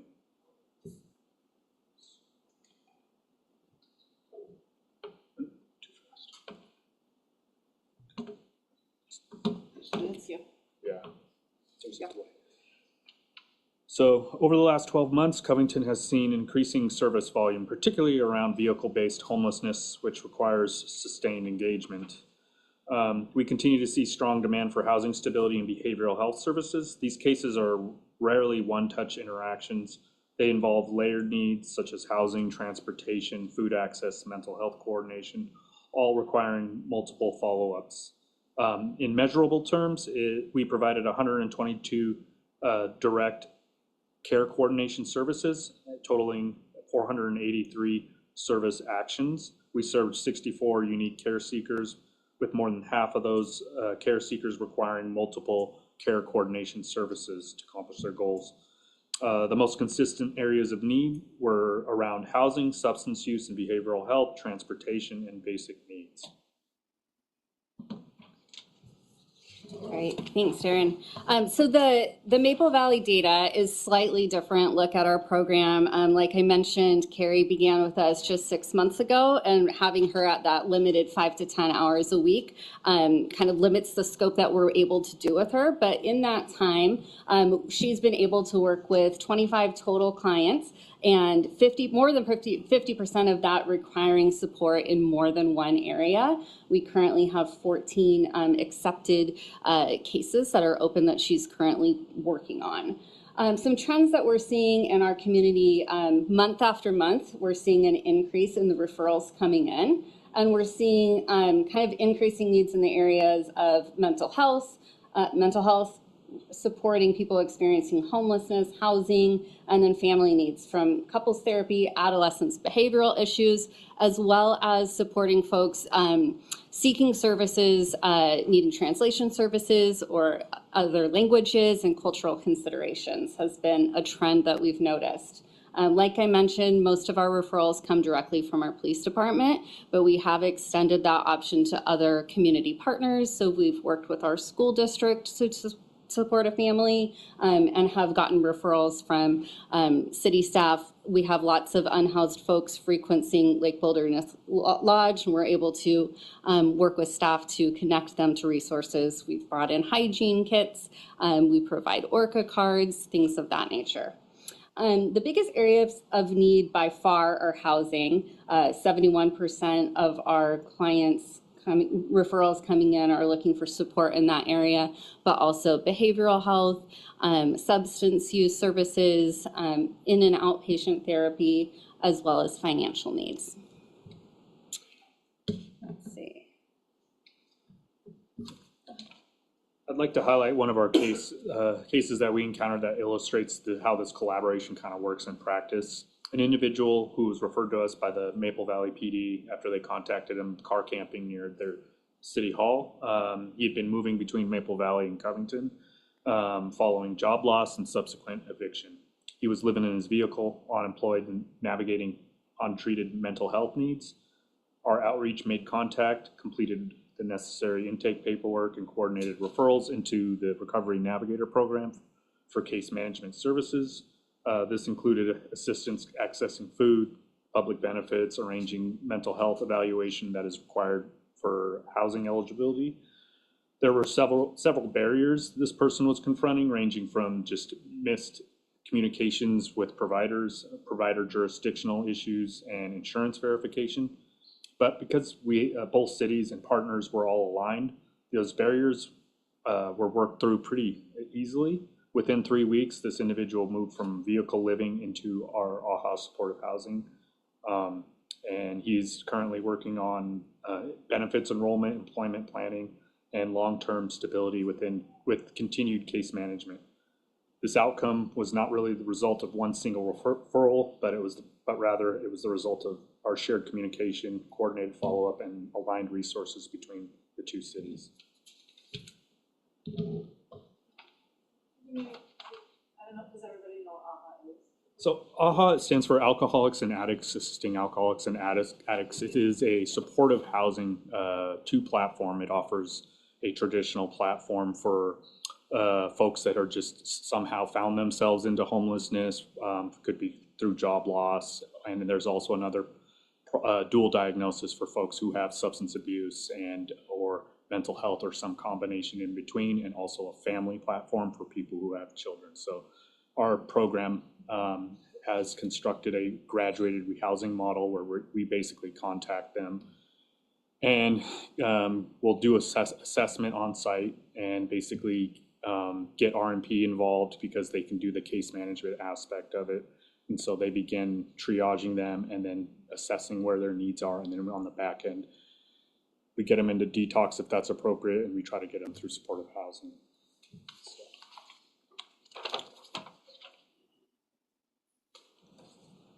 Okay, we're over time, so we gotta move a little. Yes, sir.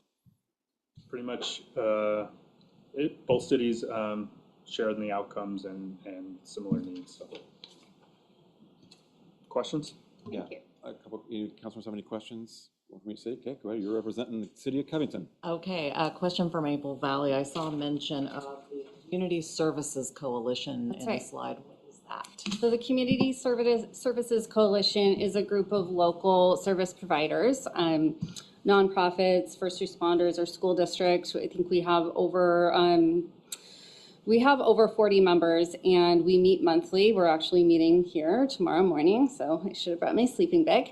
It's a great group. We meet every month. We have a spotlight member that shares, a highlight on their program, and then we just do roundtable updates, and it's a great way for us to maintain connections, support one another, build relationships. So it's a wonderful group of service providers. Thank you for the question. Anybody from Black Diamond or Maple Valley have a question? Anybody? It was interesting to see that Black Diamond was not included, which is because we are so small, we're growing, and we might be affected later on, by the same thing. So it's nice to know that you exist as a resource for our growing needs later on down the road. That's right. And this is a very new program for Maple Valley. Only within the 6 months have we added on this very part-time contract position. Covington is a little bit ahead of us with Darren's position for the last several years, but we would absolutely be open to talking about partnering and expanding to a more regional approach. I know that's a model that's worked well for other cities in King County. So if that's something that Black Diamond is interested in, we're always willing to partner with our neighbors. Anybody else? Okay. I just want to say on behalf of all of us here, you two are saving lives in Southeast King County. You're making a difference. So thank you for all you're doing. We get our updates from our city managers, and we look forward to expanding this program hopefully in the future. I'm really excited to hear about how we're taking care of people sleeping in cars around towns, because I'm seeing it when I go to work at 4:30 in the morning. People are in parks or in a school parking lot or something like that. So don't think it's not happening in our 3 cities. It's happening. So I'm glad you guys are taking care of people like that. I'm glad you have a great partnership with the people in the back. So thanks for all you do. You mean a lot to us. Thank you. Thank you. Okay, next up is Vince. Looks like Covington is up. So each city was going to discuss a little bit about what we're doing for America 250, the celebration 250 years ago, the signing of the Declaration of Independence. So in Covington, our theme is America the Beautiful. We have a designated concert and movie night for this. The concert is a band called Groove Nation. And then, of course, we'll be watching National Treasure, because that's just a national treasure. Great show. Additional events will embrace that America the Beautiful theme, our Covington Days, our summer park pop-ups that we have, Kids Fest, and our pickleball tournament. We're also doing something kind of unique, a speech contest on what makes America beautiful. It'll be targeted towards high school students, and they will speak at Tahoma National Cemetery on Memorial Day and at Covington Days. So pretty excited about that. I think it'll be a great year to celebrate our 250 years.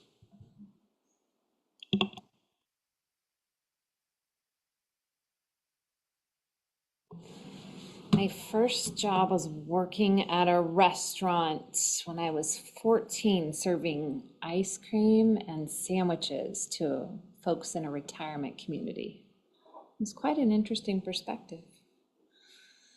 So partnering with our local communities for our Maple Valley America 250, Covington is focusing on our young people in schools, and we are focusing on our community through the Historical Society. So what we are doing is capturing some of the information, and some of our swag is going to be geared towards America 250. We're partnering with our community center as well, and trying to focus on some of the dates that are being pre-designated. Our dates of service are June 14th for so communication outreach, and then also tagging on our Independence Day celebration on July 3rd and theming that around America 250, as well as on our Museum Day, which is August 8th. We are partnering and trying to coordinate some information and time with our local historical society, and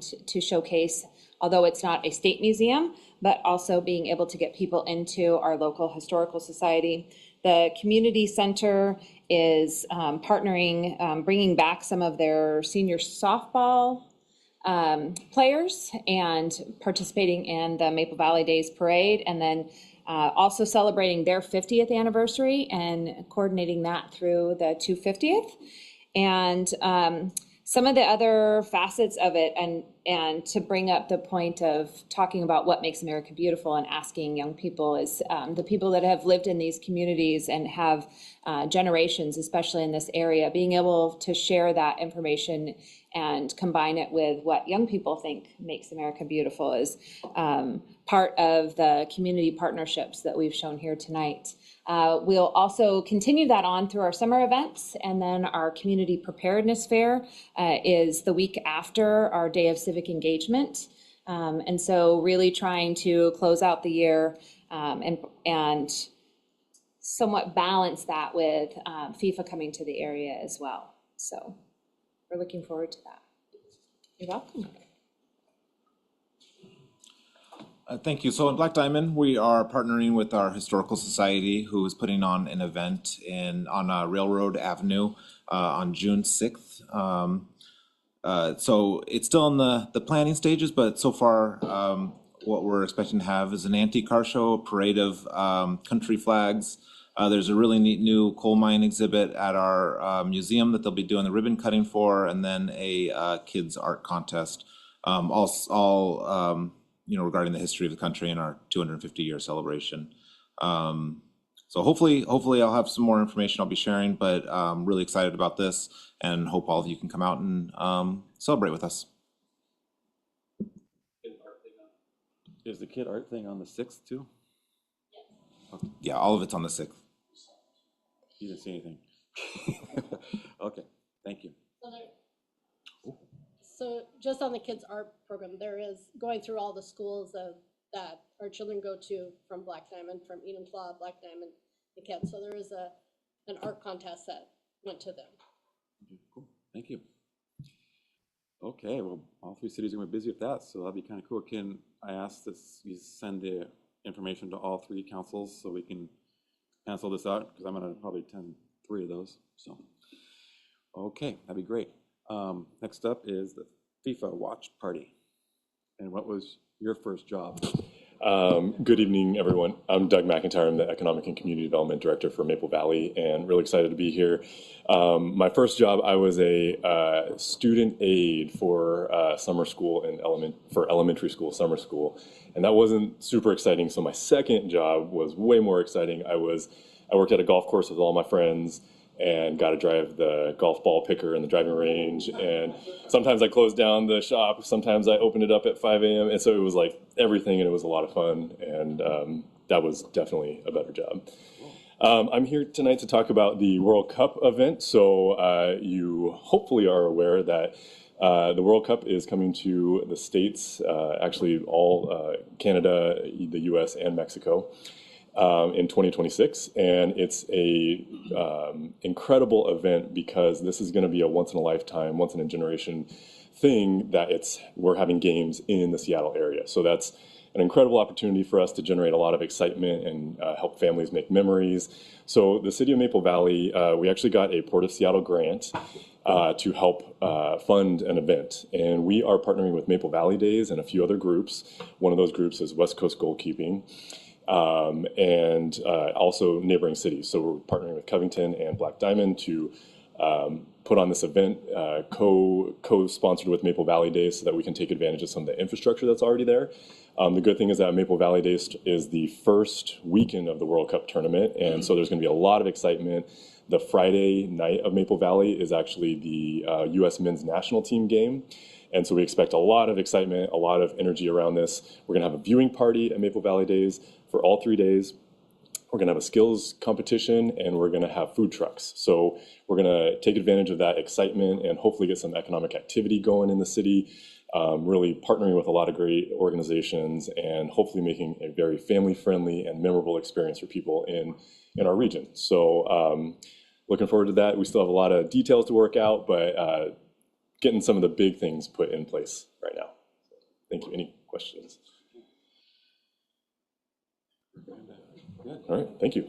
And we've had a lot of presentations tonight. Can we ask that the two city managers and the city administrator email out to all the council members, all the presentations? Because normally we have a little thing, but this year we don't. So I actually save them every year. So that way when I get asked questions, I got them in my little binder there. So that'd be great. So thank you very much. Thank you, Doug, for that. Looking forward to that. So thanks for all.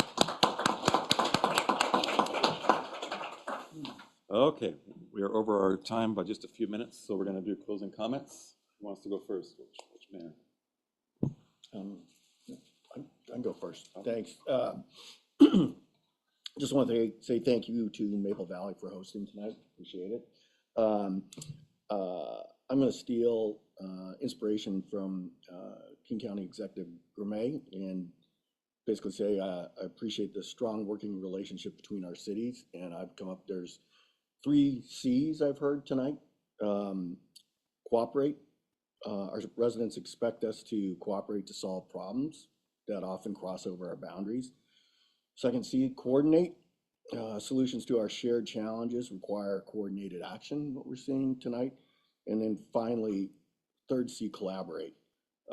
We are more effective when we work together and collaborate on these issues. So I just think we're seeing these 3 cities, we continue to cooperate, coordinate, and collaborate on all these issues. And I really appreciate the leadership from these cities as well as the council and all of our supporting agencies. So thank you very much.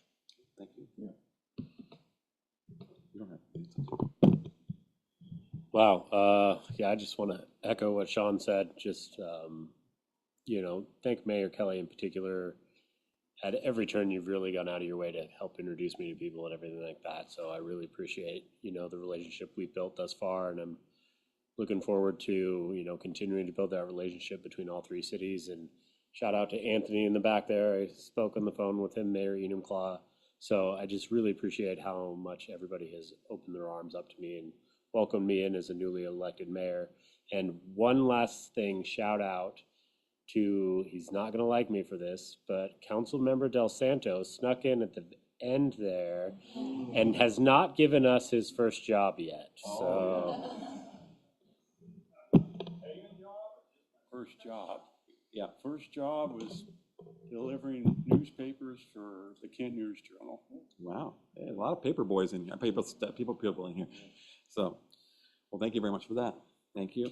Well, We, if you talk to other cities, we are a unique group down here because 3 of us meet every year. Other cities try once in a while, it kind of fizzles off, but we always do it every year, and it works out really good. I think one time in COVID, right, Tammy? So we didn't meet then. So other than that, we've always met every year. It means a lot that we do this because we now, when we see each other at events, Sound Cities Associations, Association of Washington Cities, we have a good step in and we work each other on things. And I'll tell you right now, we all hear each other's things and we go back to our council meetings, which we set policy, vision, and the budget for, is we go back and go, hey, this is something we want to work on. We stole some things from Black Diamonds over the years, and even Covington's over the years too. And other cities have taken some of our stuff. And the city managers get really nervous, but yes, that's what we do that kind of stuff. So it works out really good. I want to give a big shout out to our 3 city clerks that are here today that make us all keep going there. So good job there. The rest of the staff that gave up time from being away from your families tonight. So thank you very much. It was an extra meeting. This is our 3rd meeting this week. So thank you very much for spending the time with us tonight and coordinating all this. We have the 3 best city managers and city administrators. And one thing I like about these 3, even though Kevin's pretty new, is they talk constantly about issues that are going on. And that benefits all 3 of us that set the policy, vision, and the budgets for the 3 cities. And it does not go unnoticed the way the 3 of you work together. So big kudos to the 3 of them. So thank you. Thank you. Council members, mayors, thank you very much for stepping up and representing your constituents of your cities. Everybody that steps up that's at this table right now makes a big difference because you're not sitting off to the side yapping in the parking lots. You're actually making a difference by being involved here, setting good policies, good budgets, and working together like Mayor Smith here said a second ago. So next year, Black Diamond gets to host us. He's really excited about that. So Yep, so Black Diamond gets to host this next year, and then it goes back to Covington. Please know everybody's making a difference, and thank you for all you do. And I think some staff will stick around to talk to all of us for a little bit, and I think there's still snacks, and if you haven't got this yet, please take it home to your kids. On that note, we are adjourning at 9 o'clock.